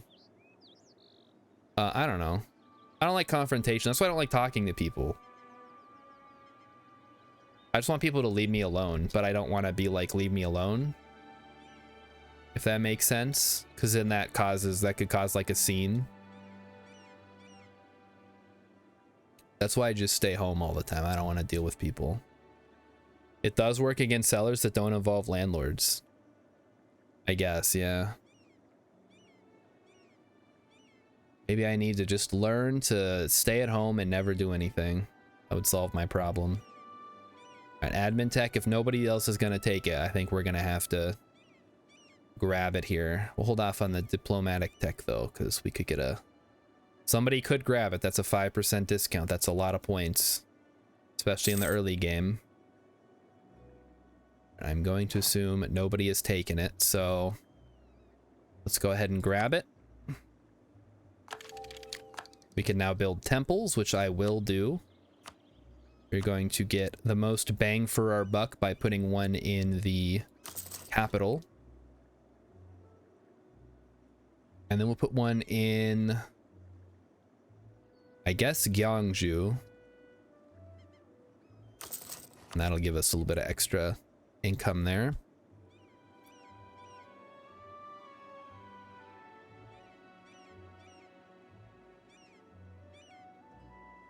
Ugh. So it's like still super hot out there. Ugh. How's it up there in Canada, Hex? Does it get nasty up there in the summer? I think you're actually like more south than I am, depending on where specifically you are, but yeah, it's weird how so much of, like, if you look at the border, right, like if it kept going straight, like Toronto is below that line, I believe, because it's right on the whichever lake. Everything's hot in summer. I mean, I bet if you go far enough north it stops being hot. You just got to get way up there.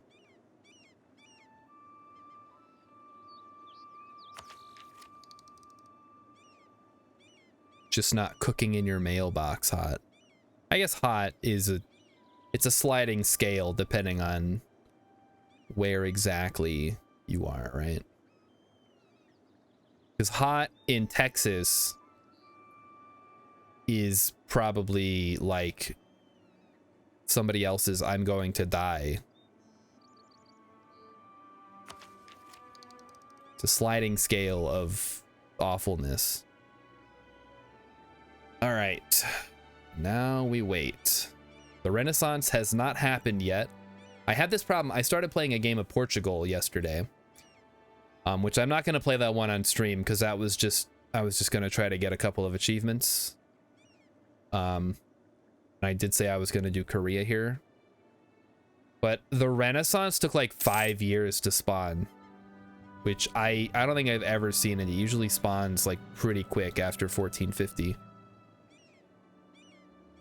You know, when I lived in Hawaii, I don't remember it being that hot. And maybe it's because I was a kid. But it was just like mild all year round. It was great. But I guess makes sense. It is like a beautiful tropical island. So maybe being coastal helps too. Which I am not. I am near a river, in a valley. It might as well be a swamp.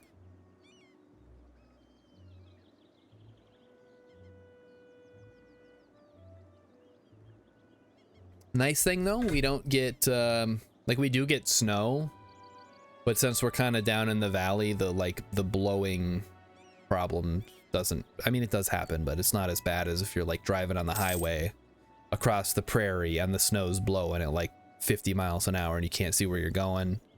And then you slam into a truck and then crash into a ditch.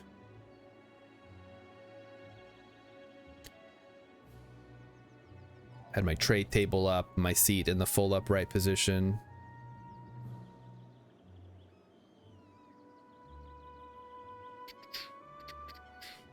Could also build a marketplace. How many of those do we need?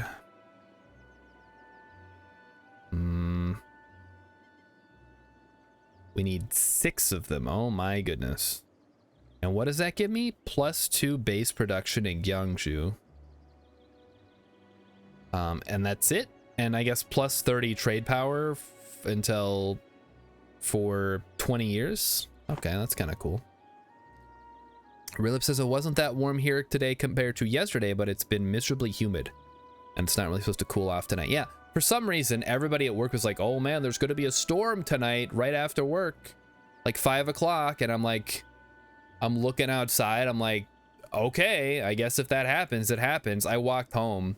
It was clear and hot and humid. No sign of a storm anywhere. I don't know what they were smoking. Like, it would have been nice walking home in a storm compared to what I had to walk through. All right, yes, we have sent. Send the tribute. I volunteer as a tribute, even though I don't really want to. How much is it now? How much is it now, game? Tell me. It's still... Wait, how much is it actually? 600. Why doesn't it... 537. Okay, it cost me 537 points. That's fair.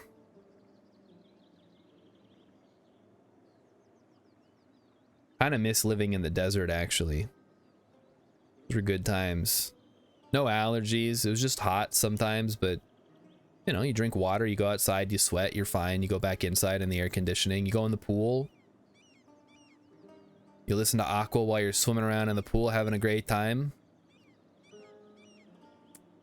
That'd be so good. Go down to the playground, throw dirt clods at your friends. Oh, what is this? Estate statutory rights. These land will be unavailable. No, we'll get ourselves out of this one, don't worry. All right, 68 more days. And I'm guessing nobody's gonna take it. What about Mighty Stoosh? How's it going out there, Mighty Stoosh? Or Captain Sandwich, if you're here. How are things in our eastern neighbor? I had to think of the directions. Good old Wisconsin. Milwaukee came up today. I forgot why. Emmy was talking about it. I think she said a movie was made there.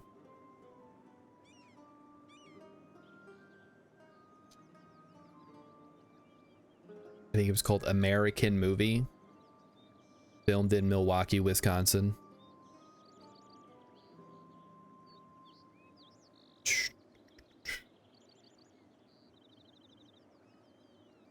Okay. We're ending February here. I think we can make it through to April before we have to make a decision here. So we'll wait till April.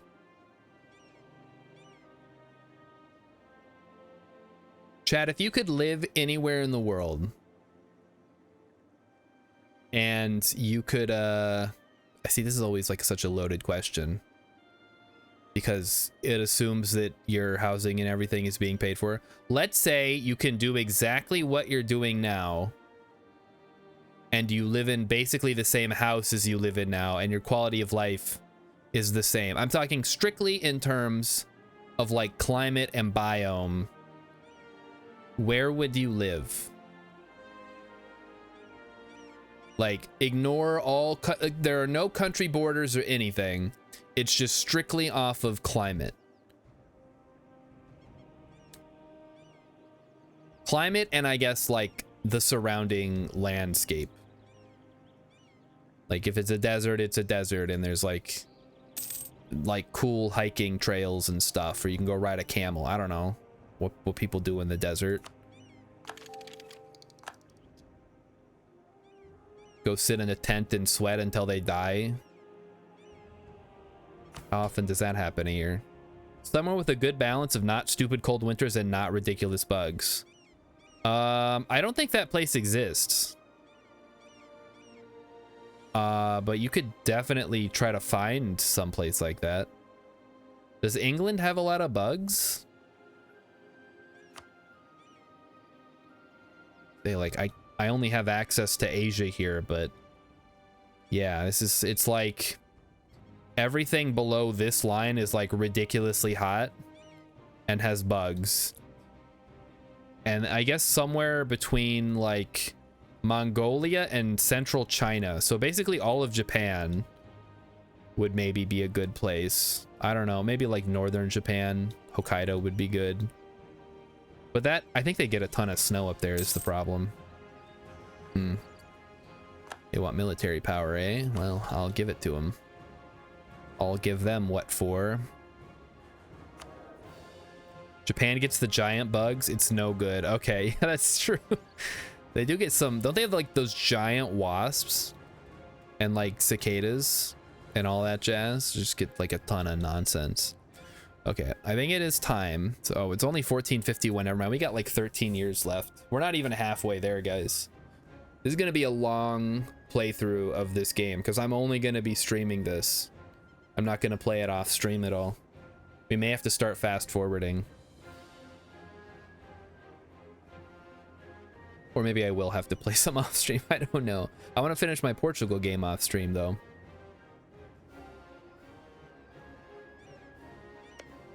When do these my claims expire? 1472 at the earliest? Okay, so we got time. No rush on that. First conquest is going to be against John Zhao to get the access to Mount Pektu. But we also need to start thinking about getting our heavy ships and galleys. I think we're going to focus on prosperity first, because that's the big one. And then when is okay, we got 8 more years of separatism here. Can we change that at all? Question mark. I don't think so. That's frustrating. How's everything here? So this could also use everything for, oh, I do have something for the diet. Never mind. We should probably do that, huh? Purge development. And is it Heiju base tax of 4. Getting pretty good discounts on that. There we go. 10 loyalty, 10 prestige. I'll take it.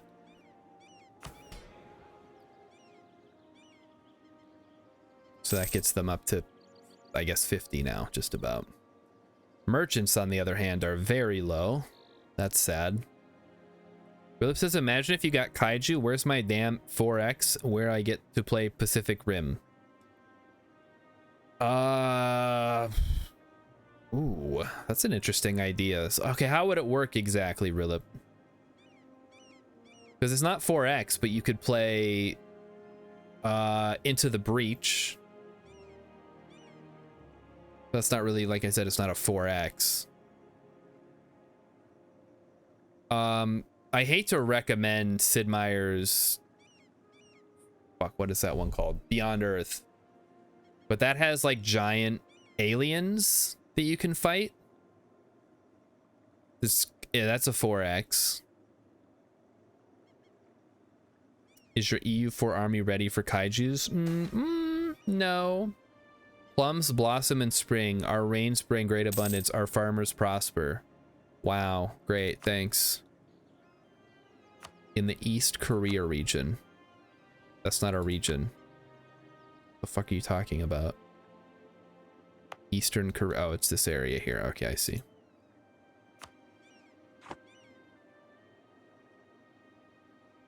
Everything does have the same scale in Breach. That's true. I mean, because you're playing giant mechs. That's Pacific Rim.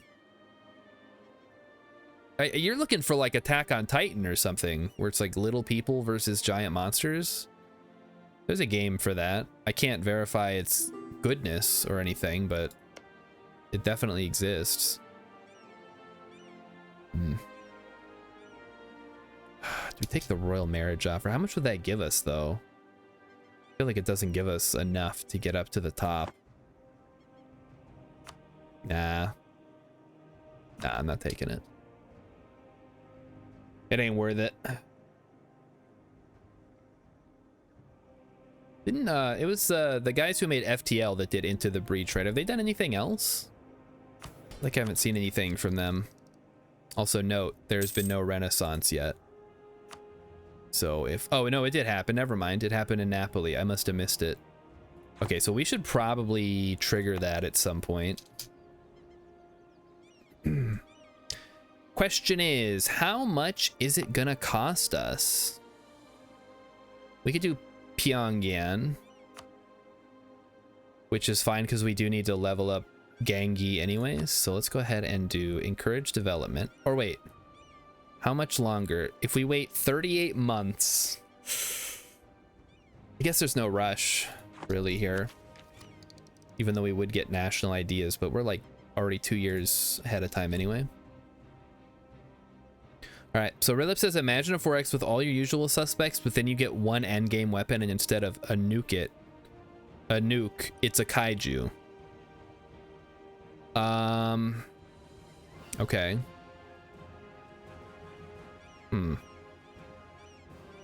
I don't know. I mean, I guess that could be fun.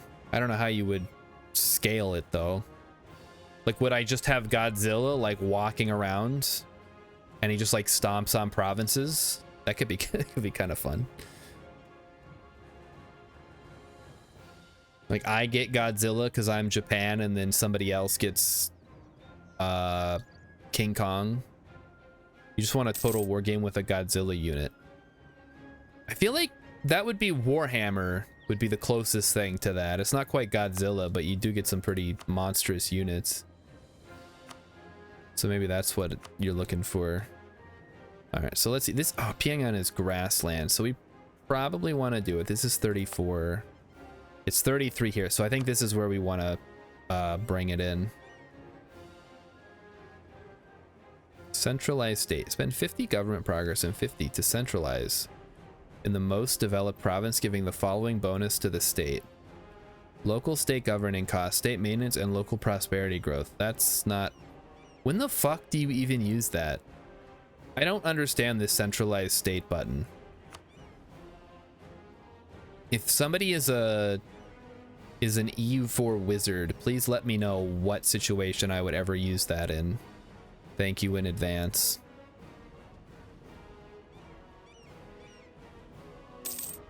Okay. Should see if there's anybody that gives... I don't think anybody gives us dev cost reduction, but I just want to check to see. Yeah, there's nothing.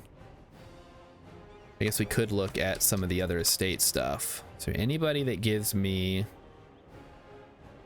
dev cost reduction? Every owned province with a temple or cathedral gets... Oh. Wait, that's pretty good. Unfortunately, that would... They do not lose crown share from developing provinces. Oh, they're already such a huge part of our... I guess they're not the worst, though.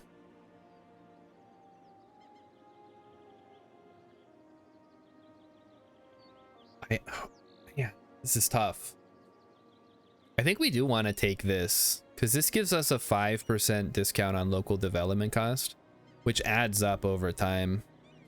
The other one would be maybe we already did the Merchant Guilds one. What is it one? Does not lose. Wait, we didn't do this one? Oh, that's province governing. That doesn't matter. And I don't think the military guys have anything for that. No. That just gives local defensiveness, so I guess we would want to do whatever this one's called. Development of temples. So every owned Confucian province with a temple or cathedral gets -5 development costs. So we're going to go ahead and take that. We can get rid of it later if we need to.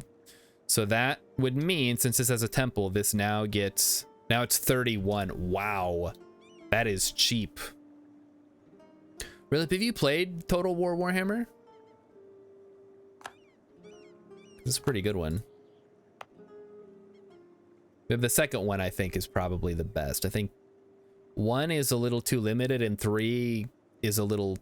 There's, like, way too much DLC. Okay, so we have this. Yeah, we're going to go nuts. We're going to develop We're not going to be able to wait for prosperity to happen, but we will quickly, probably once we're not ahead of time anymore. I should also keep an eye on, I think we need to get rid of some of the edicts here if we can. Yeah, so we just have to wait on that one. Ridlip has Total War Warhammer 1 and 2, but I played 1 and didn't enjoy it, so I never got started on 2. You also have 3 Kingdoms that I keep. I heard 3 Kingdoms was good, but then they like stopped working on it for some reason. I think we could take this opportunity to get plus 30 with Ming. Or we take 30, so that would be 20. I mean, this is probably our best opportunity to get the Diplo boost. We'll just appoint. Because we'll get that eventually anyway. It doesn't matter right now. I read an article on Reddit today that was saying that the Total War Pharaoh game is apparently like actually getting good now. Philip's complaint with Total War Warhammer 1 is you have to have a general to have an army. That's every Total War since, I don't know, whatever, I guess Rome 2, maybe? Yeah, that you haven't been able to just have like soldier armies in a long time. Like again, that's why I like Shogun the best. I think Shogun 2 has like the best unit balance with strategy overworld mechanics. Seriously, the last one was the original. You played the original Shogun. I never played the original one. Shogun 2 was my first actually my first game on Steam. But the first Total War I played, I think, was Medieval Total War, which was a ton of fun. I never played the original Rome, but I played Rome 2, and what a buggy mess that was when it first came out. And that's kind of how they've all been, honestly. They're just like buggy messes with the bad AI, and I don't know if all games were always like this. Were all games always bad? Or is that more of a modern thing?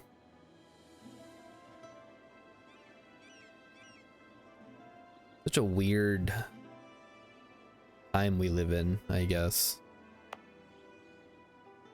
Why can't they just make great games that work and everybody likes them, and then they, like, a year later they come out with an awesome expansion pack that is like a half to even the same size as the original game, and it gets critical acclaim and everybody loves that too, and then they go make a sequel. Imagine living in a time when if your game is buggy, it's buggy forever. Yeah, I guess that happened back in the old days too, right? Or when it's literally unfinished, like Jet Force Gemini or Quest 64. It's like, yeah, we had big plans, but we had to get the game out the door. So yeah, we never finished this level. Sorry. Here's a dead end. Now you have to walk all the way back to the entrance. That was really the problem with Terror from the Deep. It has a bunch of soft lock bugs. Ugh. I never played Terror from the Deep. Original XCOM was just so good. I just wanted to keep playing that. I guess if I really wanted to, I could get Terror from the Deep and use it with Open XCOM. Try it that way.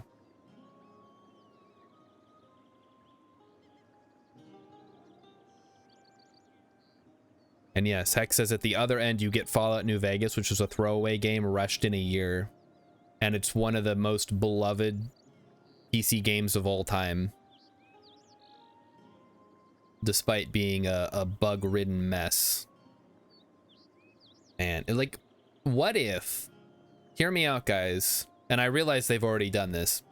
What if the team that made Fallout New Vegas made their own game and they weren't rushed? Oh wait, it's a huge disappointment. It's mediocre at best. Oh, well. Can't win them all, I suppose. What did happen with Outer Worlds? And why couldn't it be as good as Outer Wilds? Rushing is part of the process. Yeah, that's the only reason it was so good, is because they were rushed.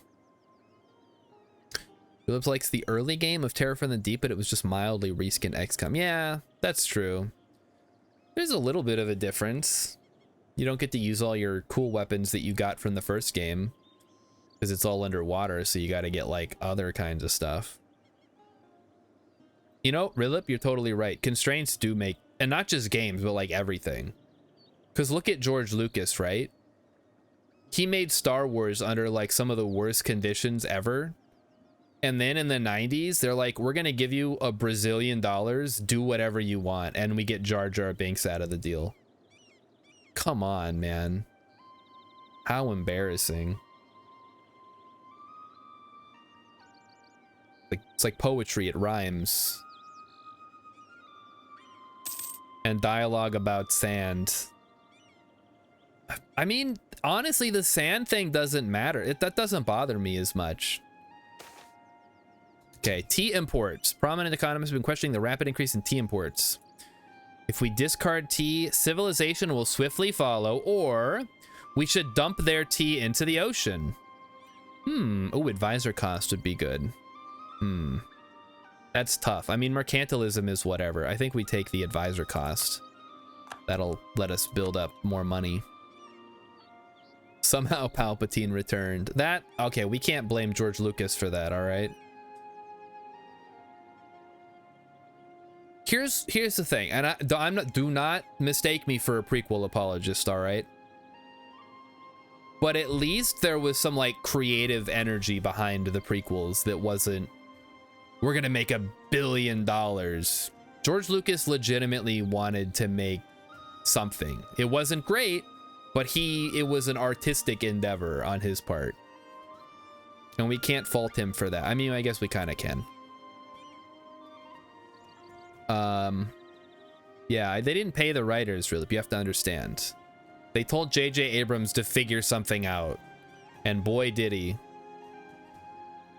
Okay, but let's get back. Let's circle back to the dialogue about sand. So, in the film, Attack of the Clones, Anakin is talking to Padme. And he says, I don't like sand. It's coarse and rough and irritating. And it gets everywhere. Not like you. You're everything that's soft and smooth. He's trying to like woo I forgot her name, Padme, by basically saying you're the opposite of everything that I've ever known, and that's why I love you. All right? That's a reasonable thing for like a kind of, what is he? He's like sheltered a little bit. He's naive. He doesn't really interact with women, probably, outside of the Jedi Order. He's doing his best, guys. He's making a compelling argument. And it doesn't help that Padme is dressed up like a dominatrix in some of those scenes. What are we talking about? How does it always comes back to fucking Star Wars. That's on me. The increasingly, oh, I thought this said Denmark. It says the rise of Damak. The increasingly autonomous Muslim community of Mak have found a champion in the renegade Majapahit Prince Majapahit. Majapahit has not only declared the independence of the Damak Sultanate, but also seeks to seize the throne of Majapahit himself. Okay, so I guess, yeah, that's gonna cause a problem. You gotta watch out for that, huh?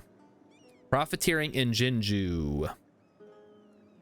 Jinju, where is Jinju? Jinju's right here.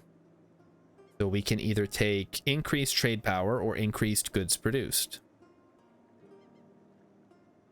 I'm gonna go with increased goods produced, because I think that is gonna give us a better bang for our buck. I guess I don't know. So, right. My point is, ooh, Hardy Seaman, my favorite. Gulp, gulp, gulp.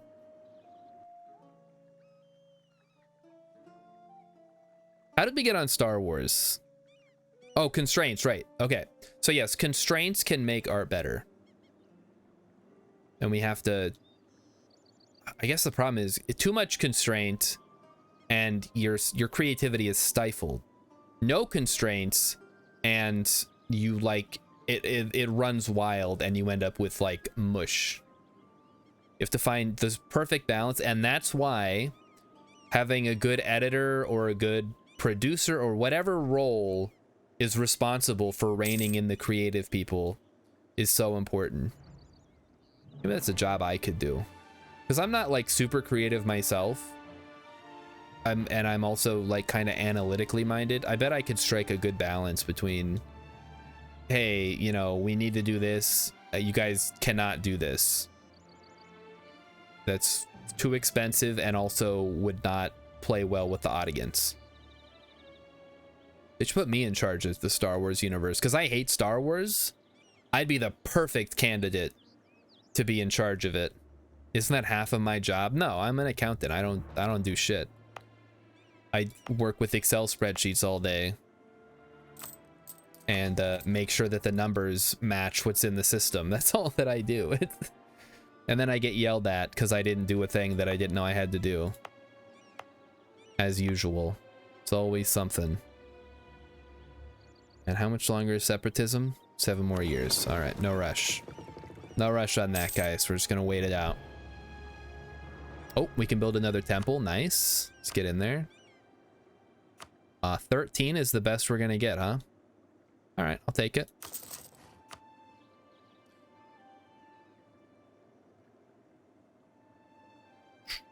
So yeah, if anybody needs a studio director for their new upcoming independent game studio, you know where to find me. You don't have to pay me very much. Honestly, I do it for exposure. Because, like, how hard can it be, right? You just tell people that they can or can't do something.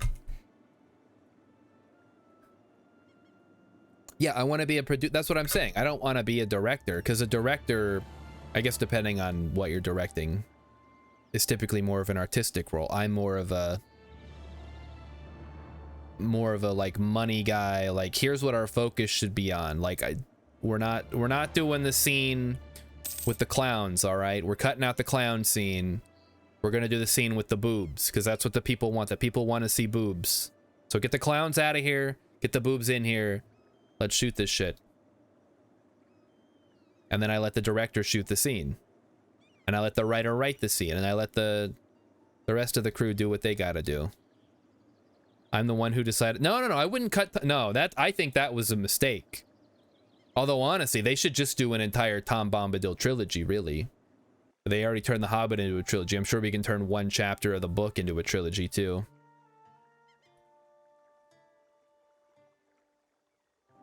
See, Rilip, you got the right idea, yeah. I guess I picked the wrong career. Accounting and streaming, which is not really a career. At least not the way I do it. I could have been a famous Hollywood producer who doesn't sexually abuse anybody. So that already puts me in like the top 1% of all Hollywood producers. And Emmykins is right. Zoomers don't want to see boobs. Which pisses me off. I fought hard for years campaigning to get more boobs into movies. And these fucking Zoomers come along and like, oh, I don't want to see sex scenes in my movie. It's so distracting. Oh, what if I was watching this movie with my parents? Like, I don't know. Don't watch it with your parents? Oh my gosh, I can't believe there was a nude scene in Oppenheimer. I thought this was like a classy movie. Ugh. Man. Did they have the scene from The Hobbit where they talk to the guy who can turn into a bear? I remember that scene from when I read The Hobbit, and I don't remember anything else from the book. But I remember that scene specifically. So if they made a trilogy and somehow managed to cut that guy out. Boy, oh boy. Yeah, Bjorn. See, there you go. Rilip knows.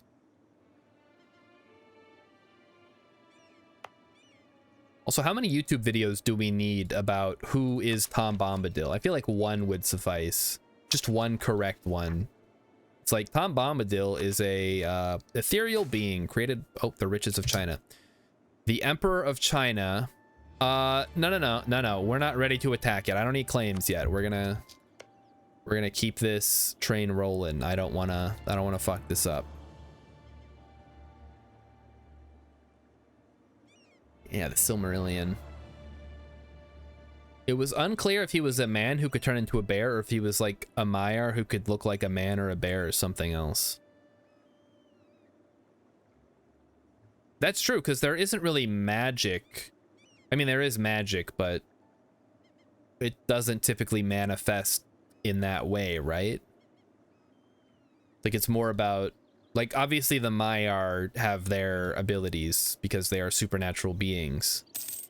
But like most of the magic in Middle-earth, it comes from like, I don't know, like pouring your personal essence into an item or something.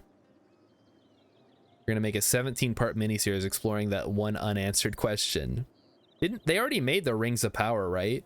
That's about Gandalf first coming to Arda. I know too much about Lord of the Rings. I don't like Lord of the Rings either. I feel about Lord of the Rings a similar way that I do about Star Wars.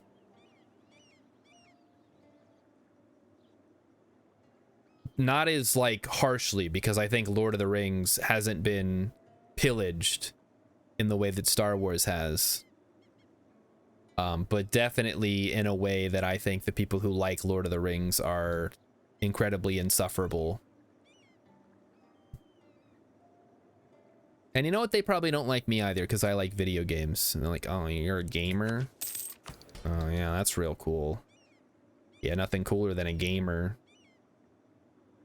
All right, what's going on here? Where are we at, guys? Is it halftime? I mean, oh yeah, it's after halftime. There we go. All right. Let's watch today's video, today's halftime video. You guys are gonna get a kick out of this. I really hope. Emmy even gave me the timestamp and everything, so here it is. Let's see if we can do this. We'll get the correct capture, please. Yes, I realize it's freaking out in the background. Just ignore that. All right, here we go. Here it is. Let's bring the volume up slightly. This video and the videotape, still photographs, interviews appearing herein have not been submitted, authorized, sponsored, endorsed, or approved by the blah, blah, blah, blah, blah. Okay, gotcha. It's paparazzi footage. Got it.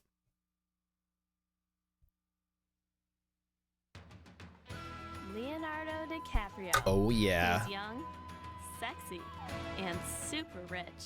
Super rich, huh? Biggest movie star in the world. So much has been written and seen of the adorable actor, but never before has Leo's Ooh. private world truly been exposed. Yeah. That is, We're exposing until him. now. He We're does it. about to What get the? a This like fascinating creeper footage. What the fuck? firsthand peek inside the real life of this blue-eyed heartthrob. Oh, and this is better than I thought. Seen videotape taken of the star over the last decade. Oh. You can now see the He can kick. sexiest man alive. Uh-oh. Like you've never seen him before. He's at the beach, In his ladies. Raw. And Leo just being Leo. What is he doing? Hanging with Leo, the unauthorized documentary.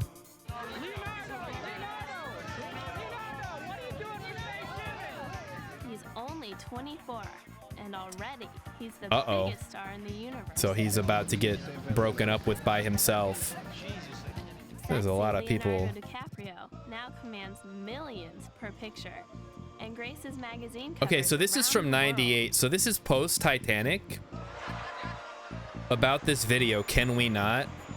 Okay, we have to at With least. that fame comes the romancing of We have to beautiful at women. least watch one part of the video. We're not gonna watch the whole thing, obviously. It's like 30 minutes long. Every girl in town wants him, and Okay, let's every skip girl on the ahead. planet wants him, actually, and Hey, who the fuck is And that? Leo's just out there Celebrity having a good time. photographer. Yeah, okay, buddy. That's a real job.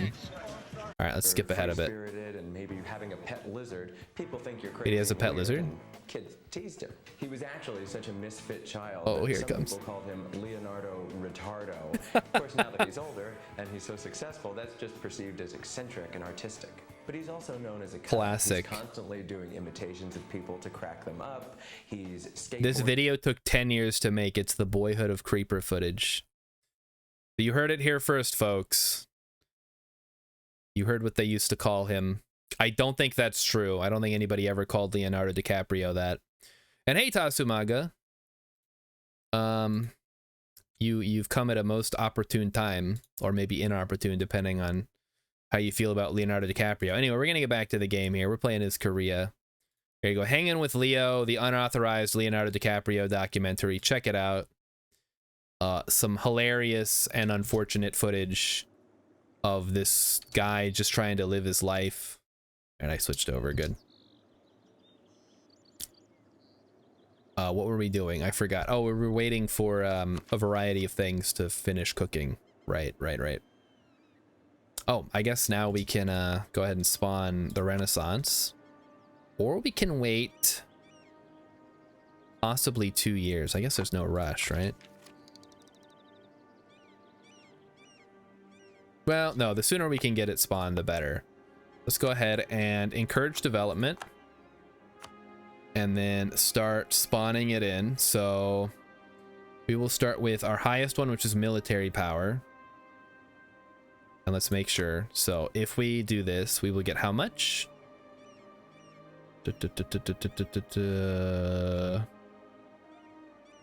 Where does it tell? Oh, Renaissance plus 2%. Okay. So we got 2% now. It's going to take a while, obviously. Then we go admin. Then we go production. And then we expand infrastructure to reduce development even better. So now we're down to 23. So it's super cheap now. So let's just keep an eye on Renaissance here. Just trying to spawn it. Here we go. Boom. Boom. Just want to make sure we don't overshoot. And if we get to 30, we can expand infrastructure again if we need to. It's pretty cheap, which is great. Okay. Admin.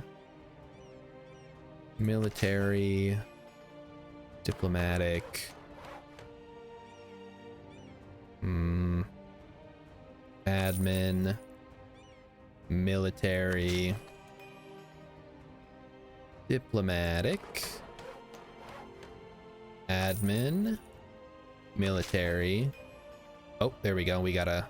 Oh, missed my opportunity there. To get maximum benefit, but that's okay. We'll keep rolling here. So now it's the 59. Let's keep an eye on this. Almost done. So we should be able to get it in one shot here. That's perfect. And military. And one more. And there we go. Okay, so now we have the Renaissance present. It will now spread throughout our nation and we'll be good to go.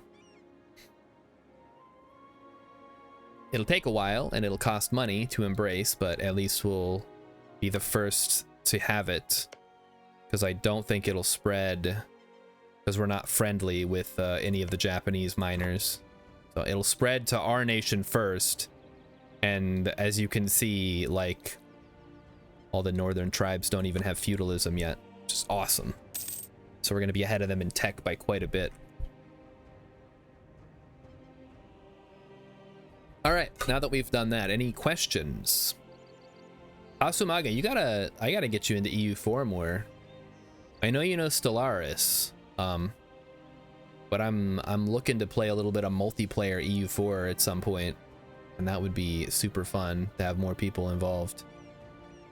We're gonna get Rilip eventually, one of these days, and maybe Mighty Stoosh too, if he can ever get away from his obligations at home and play games with us one of these days. High harmony. How high is our harmony? 63. Oh yeah, it's awesome. So that further reduces development cost.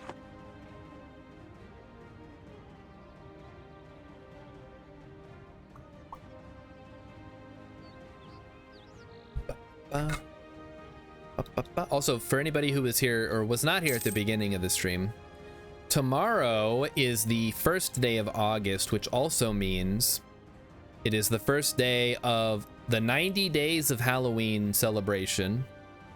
So we're gonna start, we're gonna change out the decorations. We're gonna get Michael Myers up here on the wall. Oh, he's already here, he hasn't left. We're gonna get some spooky stuff. We're gonna bring back the Halloween soundboard, so you guys will be able to do the Halloween soundboard alerts. Emmy's gonna get out my Halloween shirts, and we're gonna start playing some spooky games. Not like a bunch right away. They're gonna get a little denser as we get closer and into October, but there will be some Phasmophobia. I guess mostly just Phasmophobia, really. I can't think of any other spooky games. All right, yeah, no, Tasumaga, take your time, learn the game. I know it's very different from, they're all kind of very different, like from Crusader Kings and Victoria and all that jazz. So yeah, get to know it. I've played it a lot, and I still feel like I'm struggling most of the time, even though most people would look at me like, but you've conquered half the world, what's the problem? Say, well, I feel like I could have done it faster, all right? Could have been better. So if I declare war, take a look at this. If I declare war, which I'm not going to do because we're still inward focused, we'd get a stability hit. They would bring in their 2 allies, and I would bring in nobody. So I probably want to bring in somebody who hates them, which would probably be Orochoni. They're allied with Nivk, and I guess that's tough. Oh, that's true. I guess it's already August over there, huh? It's true. It's weird how time zones work. Well, we're going off local time, so, and also I don't think anybody except me and Emmy start celebrating Halloween so early. Mostly as a pushback against all the people who start celebrating Christmas in September. It's like, first of all, we got to get through Halloween and Thanksgiving if you're in the US. Then we can start getting ready for Christmas, all right? You're getting way ahead of everybody else. We can turn... Actually, hold on. We can probably switch... Can't switch that over, so we'll switch to nothing for now then. It's gonna take time for everything to spread. Yeah, that'll take time. How much would it cost? 339. I don't plan on taking any text right now though, so I think we can hold off to avoid taking out a loan or anything. And then once we do take national ideas, I think I'm gonna do infrastructure ideas. Just because getting I guess the final one is what I really am looking for. And then if I look at what are possible, or we could do innovative could be good. I don't know, man. You can't really go wrong with any of these. I guess administrative isn't really something I'm interested in. And humanist and religious is kind of less useful as a Confucian. State maintenance. What is, oh, state's governing cost. That means it reduces how much of your total it takes up. Tasumaga says most stores here start selling advent calendars in August. Oh, jeez. That's crazy. I guess, do you guys do Halloween over there? I guess that's more of an American thing, right? I know Christmas was big when I lived in Germany. We would go like Christmas markets and stuff. But I don't remember doing anything for Halloween.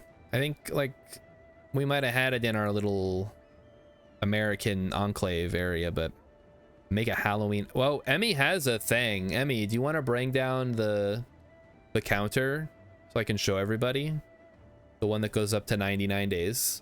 We can set it up somewhere. I don't know where, but we can get it on the camera so everybody knows how many days till Halloween. Does it have 90 candy? It's not a candy thing, but it is a little counter. I don't know that a 90-day advent calendar for Halloween is strictly necessary.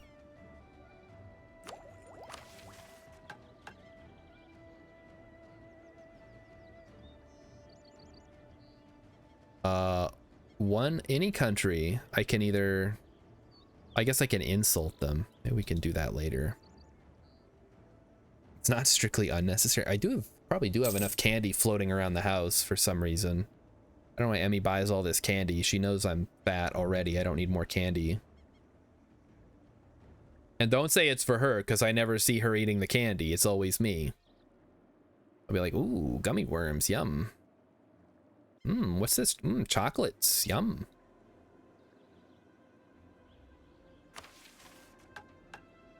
And then I wonder why I'm fat. Isn't it obvious? We want to strengthen noble privileges, or I think we want to curtail, actually. Or enforce, no, we don't want to enforce trader privileges. Do we care about, no, I don't think we care about castle rights. We can compromise. Noble officer corps is garbage. Electorate is irrelevant. We take the strengthen, or no, we curtail noble privileges for the national tax modifier. Because we really do need to get our income up to 16 so that we can finish the prospering economy. And then we can solve plight of the peasantry, which will be super easy. And then from there we can work on expanding our capital, which, holy cow, does that give us some good stuff. Advisor cost minus 25% for 20 years. That's huge. Also, if I could just get my prestige up above 1, that would be really cool.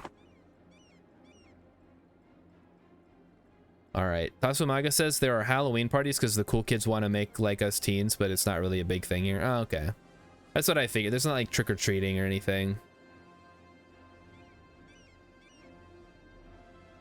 Rilip says to put 90 spicy jelly beans in the advent calendar. That's I mean, it's only one a day. It's not that bad.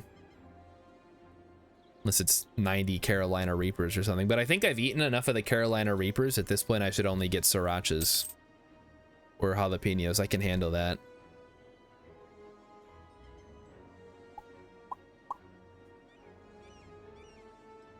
We still have low crown land. Ugh. When's our next opportunity here? Okay, next year, 1454 in December, we can steal it.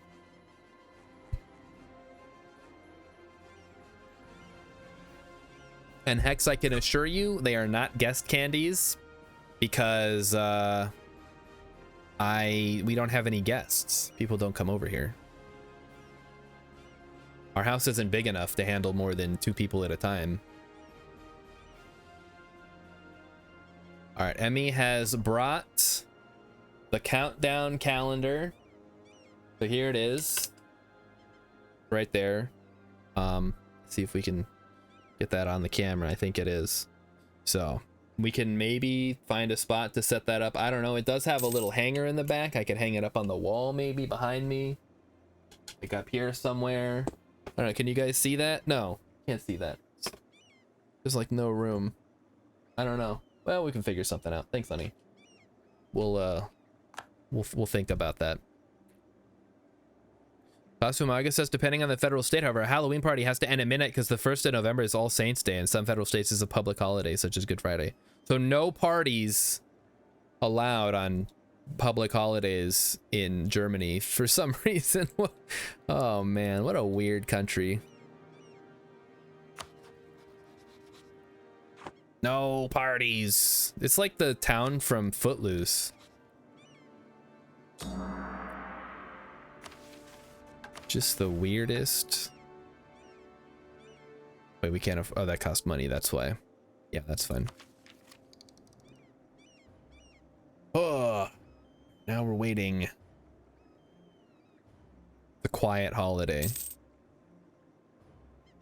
Quiet holiday, huh? Interesting stuff.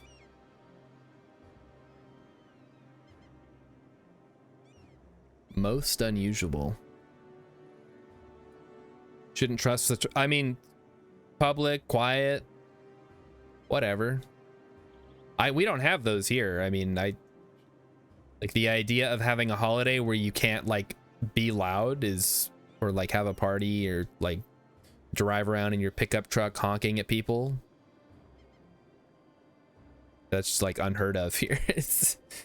Granted, we don't have universal health care, so, you know, you take the good with the bad. Looks like Hosokawa has taken the lead in the fight for Japan. So let's see. They're allied with Tokugawa. So yeah, Tokugawa and Hosokawa are taking over big chunks of land in Japan. That's very interesting. We'll see how that goes. Like I said, we're gonna focus on getting our tech and getting ready to fight. You can have universal healthcare and parties. Where, Hex? Where can I have both of these things? Tell me and I'll move there. And don't say Canada, because I know you guys don't let immigrants in, especially not from the US. I don't blame you. You're gonna try to build a wall on the border. A quiet holiday is something else than a normal holiday. Yeah, but why is that even a thing? Like, it's All Saints Day. It's like a religious holiday. Why is it? I'm not religious. I'm definitely not Catholic. Immigrants do come in. You gotta find it. How do I find a job if I'm not there, Hex? What is this? Some kind of like job fairy that I can talk to? She's gonna give me, I wish for a job, and then she gives me a job in Canada. Preferably someplace that's not like super urban, but also not Alberta. How's Saskatchewan? I think Saskatchewan's just north of us. We could go hang out there, or Manitoba. I think Manitoba's got the same problem as Alberta.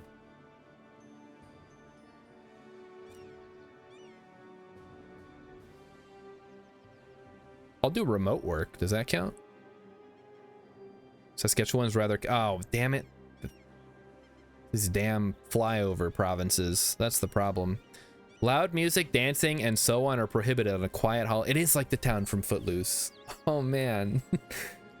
What do they do? They're going to arrest you for having a party? That's crazy. They really do hate our freedoms.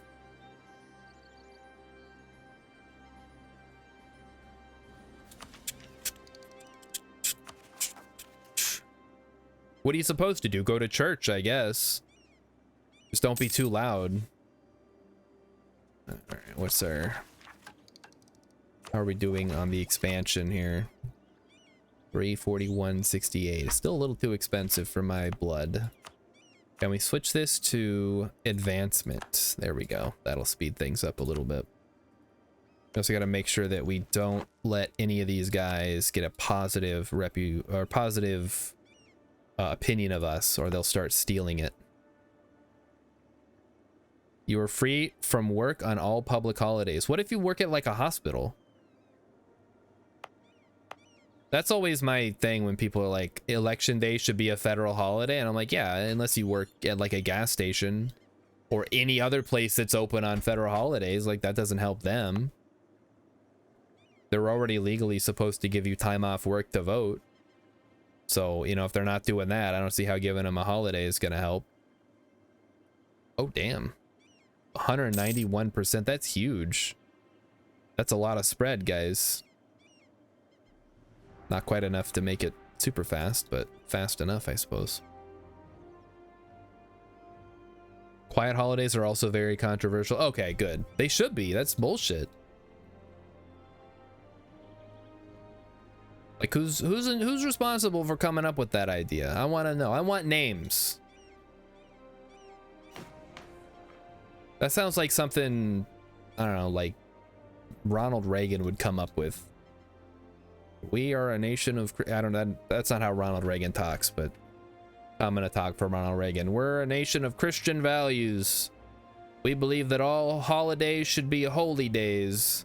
And therefore, I am now banning loud music, parties, and dancing on any holy day. And like the church people would eat that shit up. They'd go nuts.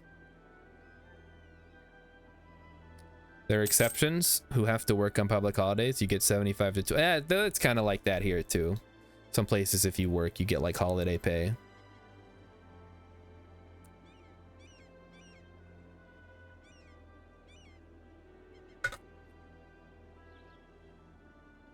We get like overtime and stuff, but I don't know.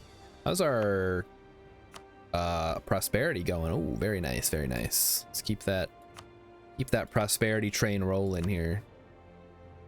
Meanwhile, in Gyeongseong, can we change culture yet? We sure can't. Still 5 years of separatism. Same on Sundays. You get extra pay. That's kind of cool. I mean, I don't work on Sundays, but if I did, they better be paying me extra. I got stuff to do.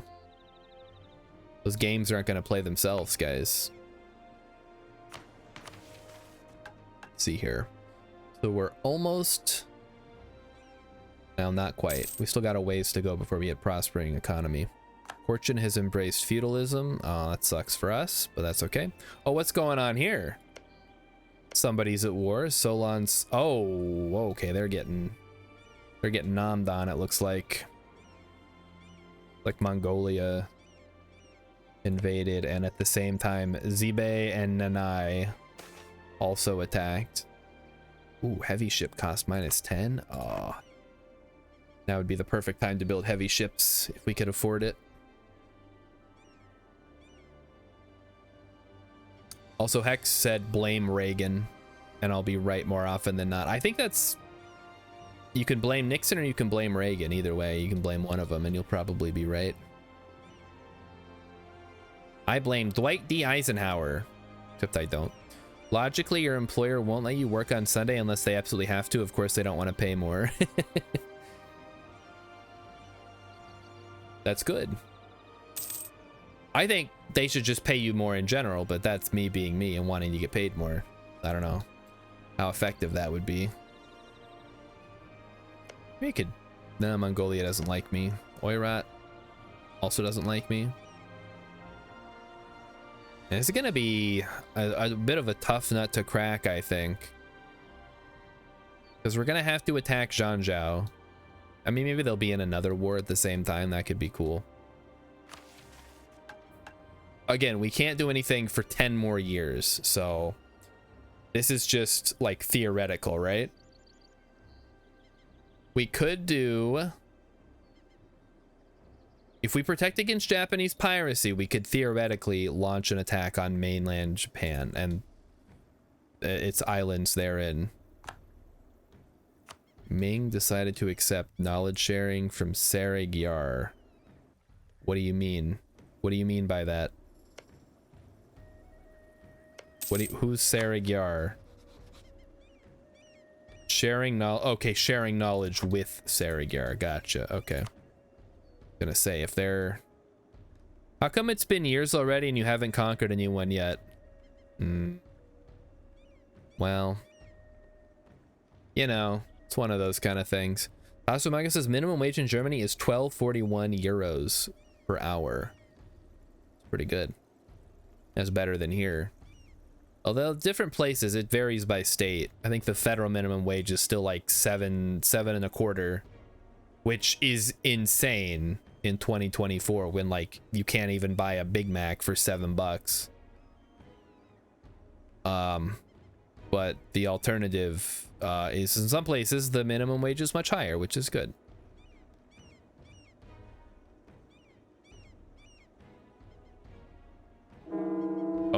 Oh no, our queen consort has died. Why not our heir? The heir, hello, heir needs to die, please. Now would be the time, guys. Now would be the time for the heir to die. That would be great. According to EU guidelines, the minimum wage should be almost 15. Oh, well. Well, I can't help you there.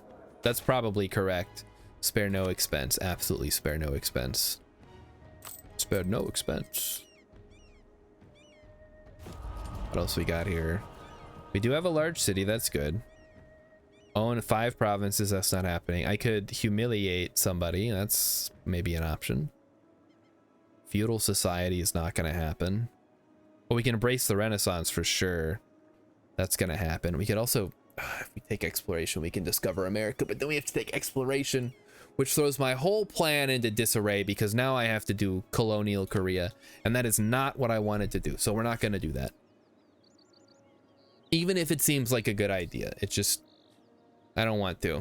It's too much work. I want to focus on becoming Emperor of China, dominating trade in Asia, and we'll leave it at that.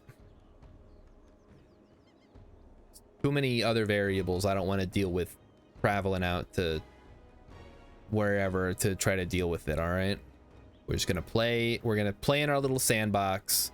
We're not gonna go think about what's outside the sandbox.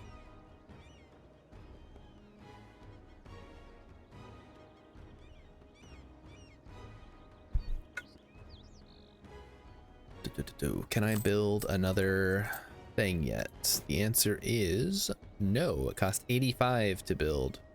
So next month, we can slap down another one. You know what? How much money are we making here now? We are making 0.91. And if we could get our crown land back, which we will be able to shortly, we can theoretically get even more of that. Go ahead and hit the build button in, I'm gonna say Jianzhou, just because. I mean, cotton's there too. What about, where's Heiju? Heiju's right here. Is Heiju a farmland? No, it's hills. Hold on, let me get simplified terrain here. Get rid of you. I want simplified terrain. Simplified. There we go. Simple terrain. Okay, so now we can see where the farmlands. So we have 2 farmlands, 2 highlands, a couple of grasslands, some hills, and then some mountains in the north. So if I was gonna build, I guess here would be a good one. There's nothing else here right now. Works for me. Okay. Hey Judge is in England. The Beatles wrote it. Did you misspell Jude, Rillip? Because that would have been a pretty fun joke if you had typed it out right, I think. Oh, okay. So first we got to summon the diet. We're going to fuck. These are all terrible. Have a prestige of at least 30. I guess that's possible. We could theoretically get 30, and then we'll seize land. All right, we're making money now, guys. Slightly more money than we were, but we can just get 3 more ducats a month. We'll be sitting pretty good. Oh, poor Rillip. Autocorrect strikes again.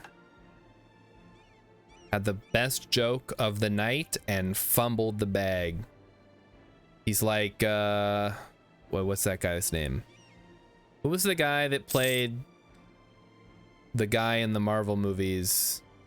And then he fumbled the bag because he like beat his wife or whatever. Or his girlfriend.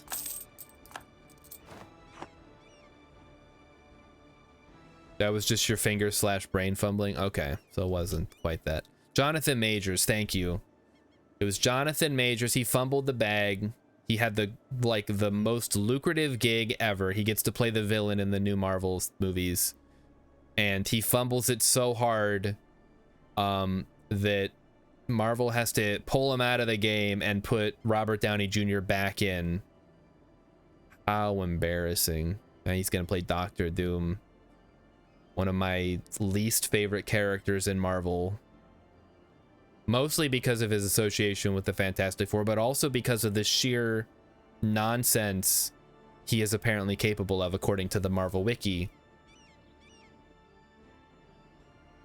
Like a 9-year-old wrote up all his powers. Eddie's super smart, Eddie's super strong, Eddie has impenetrable armor, Eddie has a laser gun that can shoot through shields. Doctor Doom has a mask on 99% of the time. The actor doesn't matter much. Yeah, well, it's Robert Downey Jr., so that'll be fun, right? People like that. People like Robert Downey Jr. He was Iron Man. People are like debating, oh, is he a variant Tony Stark that went crazy? Blah, blah, blah. Like, who cares? It's just a guy playing another guy. Maybe he'll be the next Black Panther too. We don't know. Could be anybody. Is there one that gives me increased No, nothing gives me increased whatever. All right, that's fine. Hoping for something that would give me government reform, but I think that's expanded royal court, which is the one we want. You forgot he has diplomatic immunity because he's a king and he has a robot army. Yeah, just all this stuff. He is a prominent politician from Latveria. It's like, oh, really? He's a politician, huh? You mean he's like the despot of the entire country? He's an autocrat. He is a dictator. He's not a politician. It's...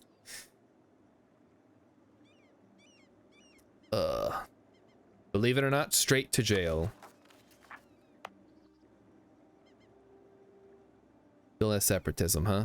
All right, 4 more years, guys. 4 more years. 4 more years. And then we can convert these provinces and get on with it. What does that one give us? It gives us prestige and diplomatic power. That could actually be really good towards getting our prestige up. And then we have to have 30 provinces that are Korean, which is... Yikes. That's going to be very expensive. Set sail the turtle ships. Completed mission protecting against blah blah blah. Make another thing here. And Sangju. How close are we to embracing? Also,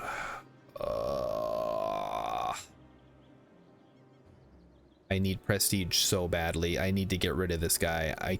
I don't want to have a... I guess he is 9, like 3, 4, 5. No, he's 7. Never mind. Fuck.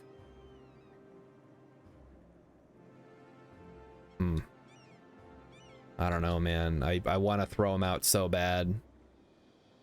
It's just... The other problem is if I throw him out and we don't get a... Like, we get a fresh ruler and our guy dies, we're going to have a regency, which means we can't declare war for, like... 15 years basically, so I gotta kind of weigh my options here at this point. I should have maybe got rid of him a long time ago. They want military power, that's fine. I'd rather give him diplo points than cash anyway. Tasumaga says, I'm out too drunk or in a pub on September 1st and maybe we can stream together and watch the election results. Ooh, Saxony and Thuringia are doing a thing. That'll be fun. They're gonna have their elections. Yeah, let me know. I expect you'll be in a pub though, because that's where you like to hang out. Are you watching the Olympics at all, Tasumaga? I realize it's not the Winter Olympics, so no hockey to watch, but it is happening right next door. I have not seen any of it. I keep getting like minor updates on Reddit. Like, oh, check it out. We got the world record performance at the Olympics. I'm like, I do not care at all. This is like the ultimate example of the sports jocks ruling the world. It's like you never hear about, I don't know, like an esports competition or something. Do they even still have esports? I don't care about esports either.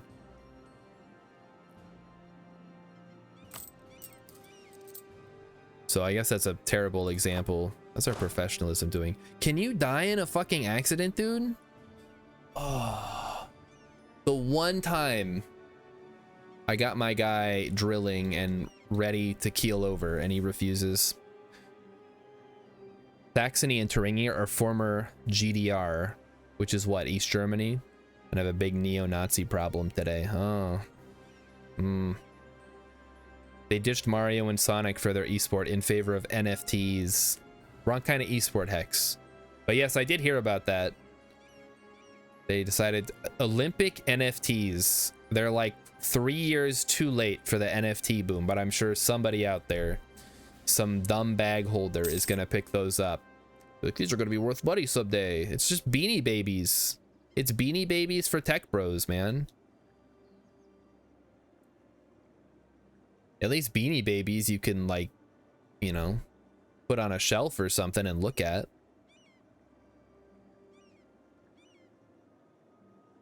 Also, I guess not watched anything from the Olympics. Understandable. I'm not invested in like athletic competitions. Look at me. Do I look like I care about athletics? Just like people either hitting each other with stuff or running fast or throwing things or jumping over stuff. There's nothing for me there. It's all very visceral and sensual. If they did them naked, maybe then I would watch. Do it like the Greeks used to do. Get everybody naked and oiled up, then I'll watch. There are only two sports, hitting each other or hitting objects. Well, there's swimming. I mean, that's not really hitting anything. I guess you're hitting the water. Running is just hitting the ground. Yeah, okay, all right. I'll buy that. All right, how close are we to getting our prestige up, I wonder? The water had it coming. It sure did. It sure did. That damn water. Especially if they're swimming in the Seine. Ugh. Guys, I would not swim in a river. That's so gross. Just get a damn pool. So, okay, there we go. Tasumaga spelled it out. GDR is the German Democratic Republic. Wait, well, you're saying it's GDR, but in German it would be like Deutsche something something Republik Demokratia or whatever. My German's very rusty, I'm afraid. I'm sorry. Doing my best, guys. All right, how are we doing on the spread here? It's... Oh boy, it's going slow. Oh man. We might have to take out some loans for this. I guess we'll wait until we start getting the penalty for not being ahead in tech. Because we're not getting a bonus, but we're not getting a penalty right now either, so I think we're okay. Read the end of my message. It says, "Oh, Deutsche Demokrat." Okay, well there you go. I gotta read all of your messages. It actually does say it. Deutsche Demokratische Republik. Pretty close to English. Well, that's the oh that isn't okay. For some reason I was thinking that was West Germany. I completely misread that, sorry. But yes, that makes sense then. You gave it to me in German. What else? There's a third sport not being where the hitting is. What do you mean? Do they have a sport where they like set up one of those baseball launchers and you have to like dodge it? That'd be kind of cool. That'd be a cool sport. They should have dodgeball at the Olympics, actually, now that I think about it. It's a team sport. It involves a lot of physicality, not a lot of rules. You throw the ball. If you catch the ball, the other person's out. If how do you get somebody in if like somebody has to go out? Is it if you catch a ball, like the other person's out and also you get to bring somebody in, or is there like another rule for that? I never played actual dodgeball. We had like little wimpy versions of it. Running and swimming are all about getting away from the people playing hitting sports. Okay, I gotcha. What about water polo? Is that in the Olympics? That's kind of a game, right? It's like, well, actually, I don't know what the fuck water polo is. You're like swimming and you have a ball and you try to get it into a goal at the other end of the pool, but I mean, what's to stop you from just like tackling people as you, like in blitzball, you're just like forcing your way through. I guess there's probably more of them than there are of you. Maybe you can't move while you have the ball, like ultimate frisbee. All right, do we not meddle in the affairs? I think we don't meddle in the affairs because I straight up cannot afford the prestige hit. West Germany was the FRG, the Federal Republic of Germany, in German BRD, Bundesrepublik Deutschland. Okay, gotcha. I read the whole message that time, Tasumaga. I followed everything. To love and be loved. Let the king have his heart's desire. A new consort appears. No. Totally out of the question. This is not a K-drama. We are not marrying a commoner. But if I can get some prestige here, that would be really cool. Maybe there's a way I can get prestige. Maybe, just maybe. Something will give me some nothing's gonna give me prestige, huh? Yeah, that doesn't surprise me. What about here? Nope. No prestige. None at all. Ashikaga. Wait, what's this? Wait, what? How did... what? What happened to Hosokawa? Did they lose that badly? What the fuck? Wow, they really... Somebody turned the tables. Holy cow. Was not expecting that. That's completely changed the balance of power in Japan. Rayleigh says water polo is like soccer, but in water and you get to use your hands. Make a long-term investment. I think we make the long-term investment here because we need to get our income up. Oh, we're very close. What are we at? We're at 15.66. We are so close, guys. Yeah, rip to a real one. Rip to Hosokawa. I wasn't paying attention for like a year and they got eaten by Ouchie. I don't think that's how you say that, but it is funny if I say it that way. Ouchie. So, if it's like soccer, but you get to use your hands, can you just carry the ball? Like, what's stopping you from just like swimming with the ball? I guess you get tackled, like underwater tackled, and then you like let go of the ball because you're gonna drown otherwise. For some reason, I was conflating water polo with chicken, which is a very different game. Because in polo, you ride a horse, right? So in water polo, you think you're riding like somebody else. But I think you're swimming on your own. I think it would be funnier if in water polo, it was like teams, but like each team had a bottom and a top. So you'd have like, you know, 5 guys on the bottom on one side and like 5 guys on the top, and they got the ball and they're like passing it back and forth, and like the bottoms are swimming. That'd be what a great idea that is. They should make that a sport. Where's Olympic Marco Polo? Nah, there's too many like fiddly rules in Marco Polo. I can't see it working. It's basically like gymnastics at that point. It's just like judges' calls. Like, well, now, the caller did say fish out of water, but their feet had left the ground in the meantime. Therefore, it does not count, and the game will resume.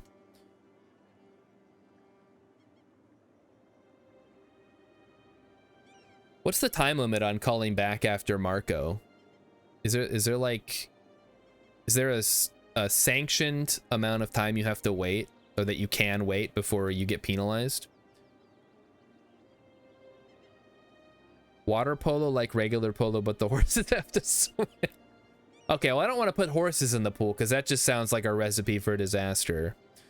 And Hex says I made it better with a referee. Okay, so you're saying we need to have Marco Polo with a referee. Is it... I mean, how do you do that then? Is it one-on-one? Is it like you like draw lots and then one person's the caller and everybody else has to avoid getting caught? Is it like round robin style? Yeah, I know horses can swim, but yeah, I don't... After you have horses in a pool, I think you gotta clean it pretty thoroughly. Horses aren't really known for their cleanliness. I mean, neither are people, to be honest, but I don't go in pools anymore. Maybe I should.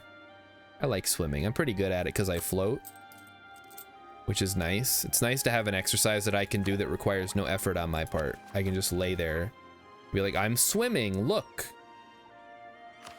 Look at how well I can swim.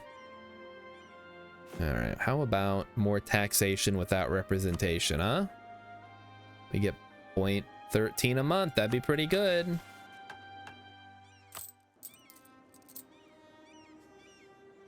Is there any way we can make this work? I do not think so, sadly. This dude just refuses to die, huh? I got him training. Maybe I can send him into battle and he'll die that way. Again, though, we gotta wait 8 years before we can actually start a war, so we'll see how it goes.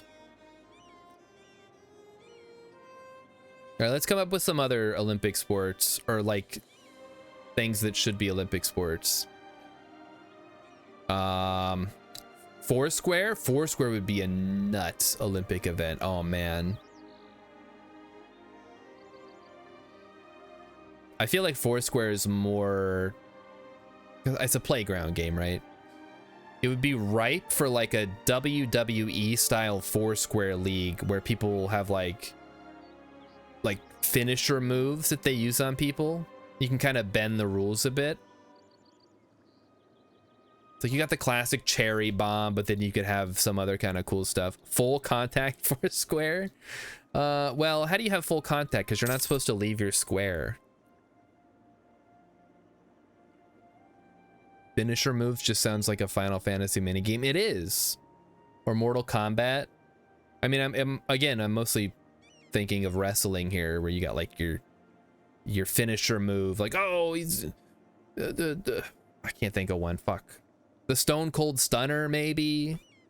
The like you can't see me thing that John Cena does, the 4-knuckle shuffle. The spear from Edge. RKO out of nowhere. There we go. These are things. I'm saying things that people know. Rilip says kickball. Kickball could be a good Olympic sport, although I don't quite understand the rules of kickball and how they differ from baseball, outside of there not being a bat and the ball is rolled at the person.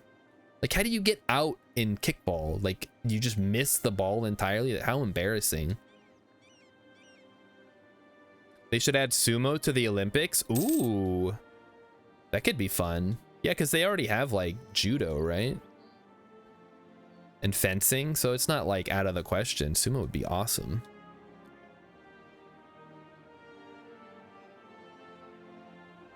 Gotta kick 100 kilometer curveball. Oh man, yeah, I don't think anybody can throw a kickball ball at 100 kilometers an hour without it like catching the turf on fire or something.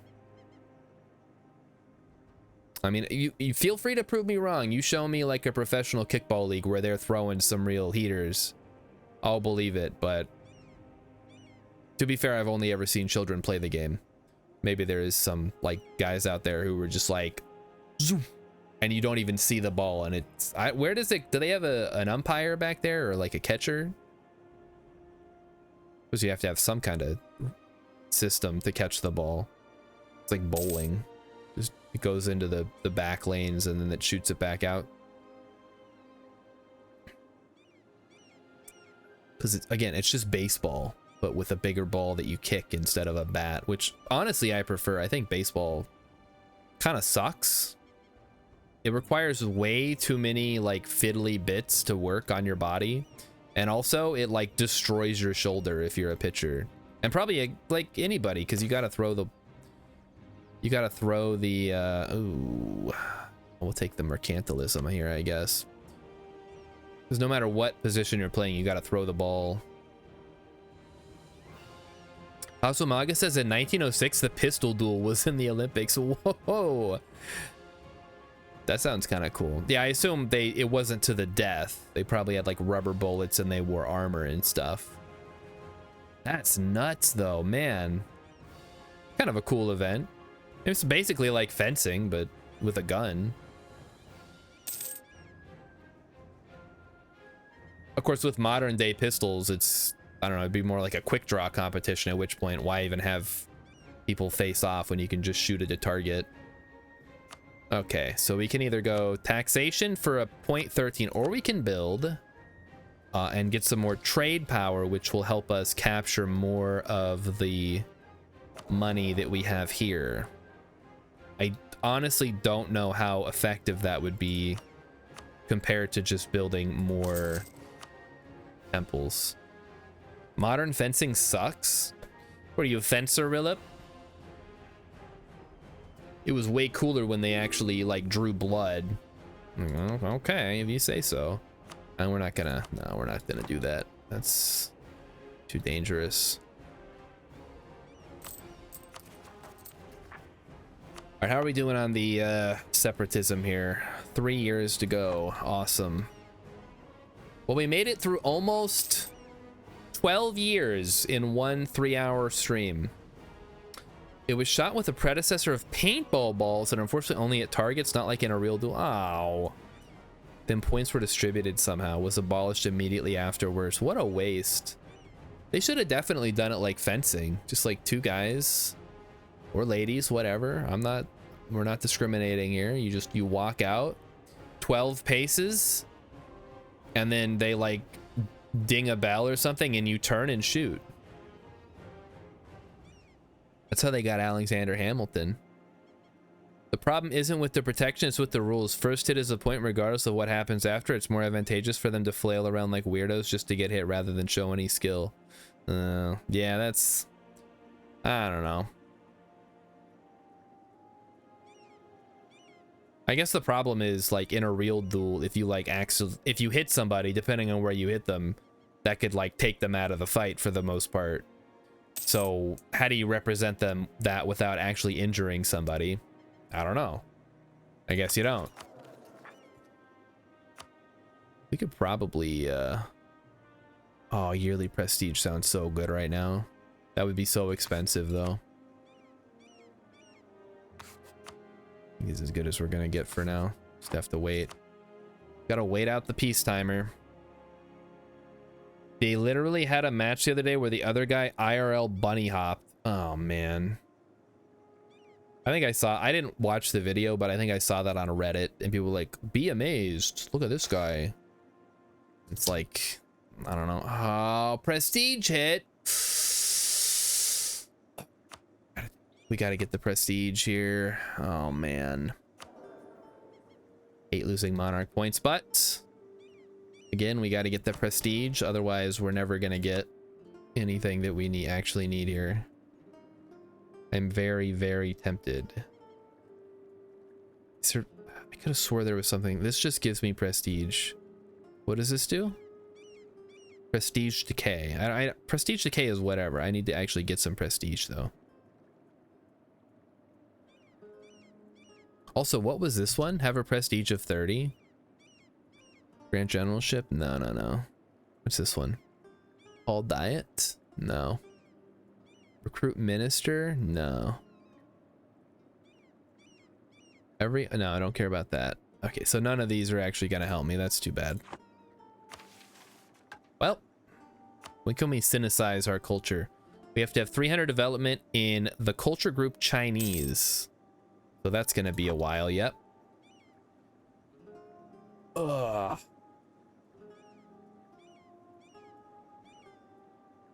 Philip says they have tournaments where the rule is you only get a point if you don't get counter hit within 1 second. It totally changes the way the sport is played. Yeah, I don't know why you would want it to look so weird. That's my problem with basically any sport where it's like you get points for something. It's gonna it's not like super obvious. Like if you kick the ball into the net in soccer / football, you get a point, right?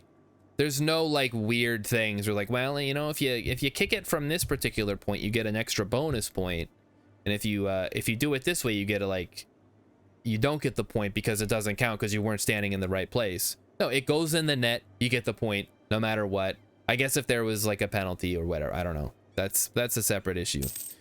So I'm wary of any sport, like basically any combat sport, I guess, where you like get points based on some like arbitrary criteria, which is what it sounds like they're doing. Yeah, Tasumaga, 4 o'clock, go to bed, man. Thanks for hanging out though.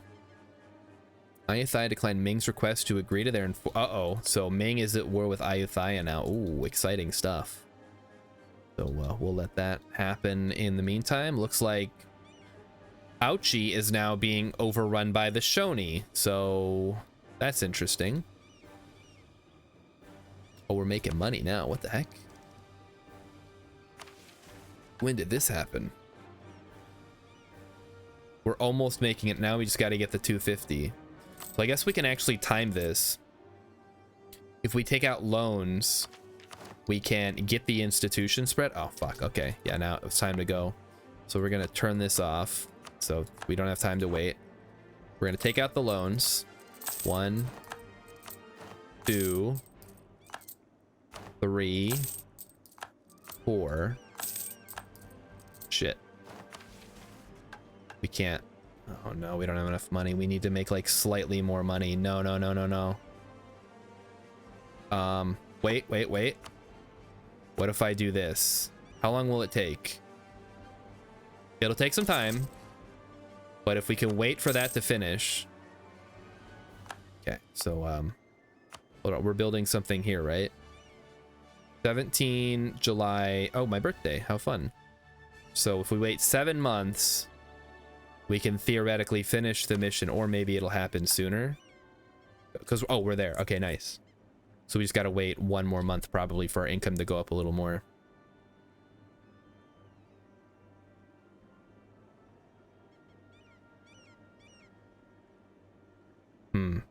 Okay, Tatsumaga has given me some examples in soccer where there's like, yeah, I'm saying barring a penalty, but it's not like you get, whatever. Every sport is garbage unless there is a completely unarbitrary way of scoring that can't be manipulated by either team. And American football is probably like the biggest culprit of that nonsense. Okay, come on. Are we there? Did we get it? No, not yet. No, how did it go down? Oh, fuck. Okay, lower autonomy. Let's get some extra cash flow going. How did our income go down, chat? This doesn't make any sense. So Quidditch. Yeah, obviously not Quidditch. Quidditch is even worse. Because, first of all, Quidditch is made up to make Harry Potter the, like, star of the show, right? Because nobody else on the team matters except for the Seeker. Because their goal is to win the game. That's it. That's what they do. Unless you're a fucking show-off and your team's so far behind that even you catching the golden snitch would cause you to lose, but you do it just because you're such an asshole. Like, I believe that's what happened in Goblet of Fire with the one guy. Forgot his name. I'm sure Emmy knows. He like caught the golden snitch even though it cost his team the game, but he was just like such a show off. He's like, well, I'm gonna catch the golden snitch because I'm such a good seeker. I'm just gonna get it. So there's beaters, and they have to beat the bludgers to keep the bludgers from hitting the one person that gets the quaffle into the hoop to get 10 points or whatever. Just fucking cricket all over again. How many times do we have to teach you this lesson, old man? Oh my, how is my income going down? No, bad game. Come on, help me out here. Throw me a freaking bone. Yeah, we got to get more temples down. Let's go. We're gonna have to take out more loans though. How much can you keep track of if you're chasing a gold bug? I mean, I guess that's fair. They're not exactly, they don't have headsets in or anything. I don't know, you could probably, if you're chasing down a thing. Victor Crumb, that's his name. Thank you, Emmy. I knew Emmy would know. Cricket with, yeah, but I understand the rules of cricket, as weird as they are.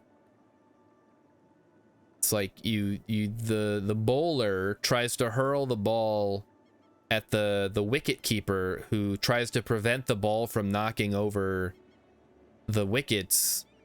And then he can also hit the ball, and then the ball goes out into the field, and then he tries to run back and forth from either side of the cornholes, and then every run he gets is a point. It's fucking bizarre, but at least, you know, if you watch it a little bit, you understand what's going on. Like, a guy's rolling a ball, the other guy's trying to block it and also hit it to get extra points from running, and the whole rest of the team is like out in the outfield. You know what would be good at the Olympics? Caber toss. I mean, that would be kind of fun. At least it's pretty straightforward. It's basically like the javelin throw meets the shot put. Importing tea expired. Oh no, importing tea expired. That's not good. This could be, wait, no, hold on. My income's up. Have at least 2. I got to take out 1 more loan now. Fucked it up. And buy 1 more. Oh no, we're good. We're good. We're good. Take it. Take it. Take it. Grab it. Grab it. Grab it. Okay, there we go. Now we got to get plight to the peasantry. We got to get all provinces in the Korea region up to Dev 6. Okay, now's our opportunity. Let's go. Step 1. We have prosperity. That's awesome. Encourage development. Let's get this show on the road. So, boom. Boom. Boom. Okay, there we go. There's 1. Number 2. Up here. We go. Encourage development. We get, oof. I guess we just needed the 1. And then here we get, and I know this is going to come back to bite me in the butt later, but I think we take it now just so we can finish the mission. Pop. Pop.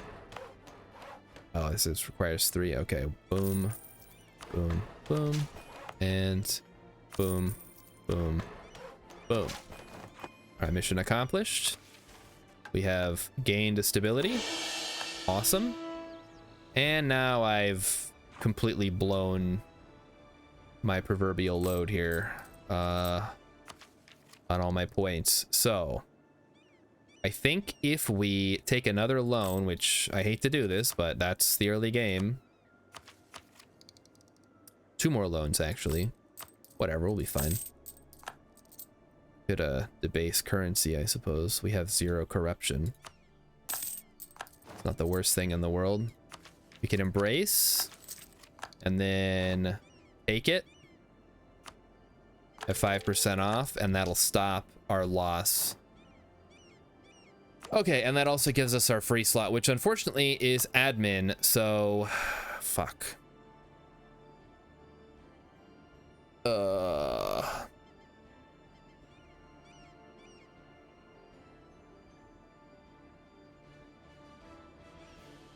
Okay, we're going infrastructure.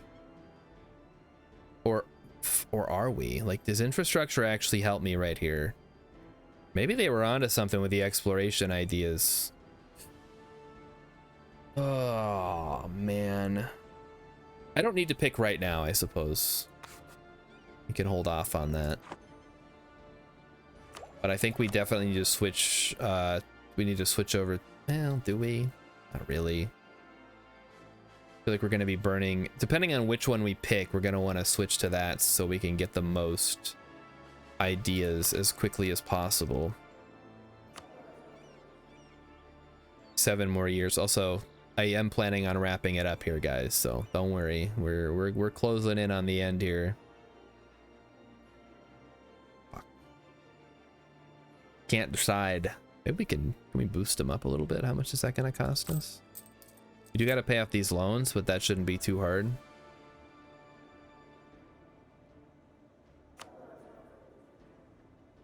Okay, we'll let it ride for a month here.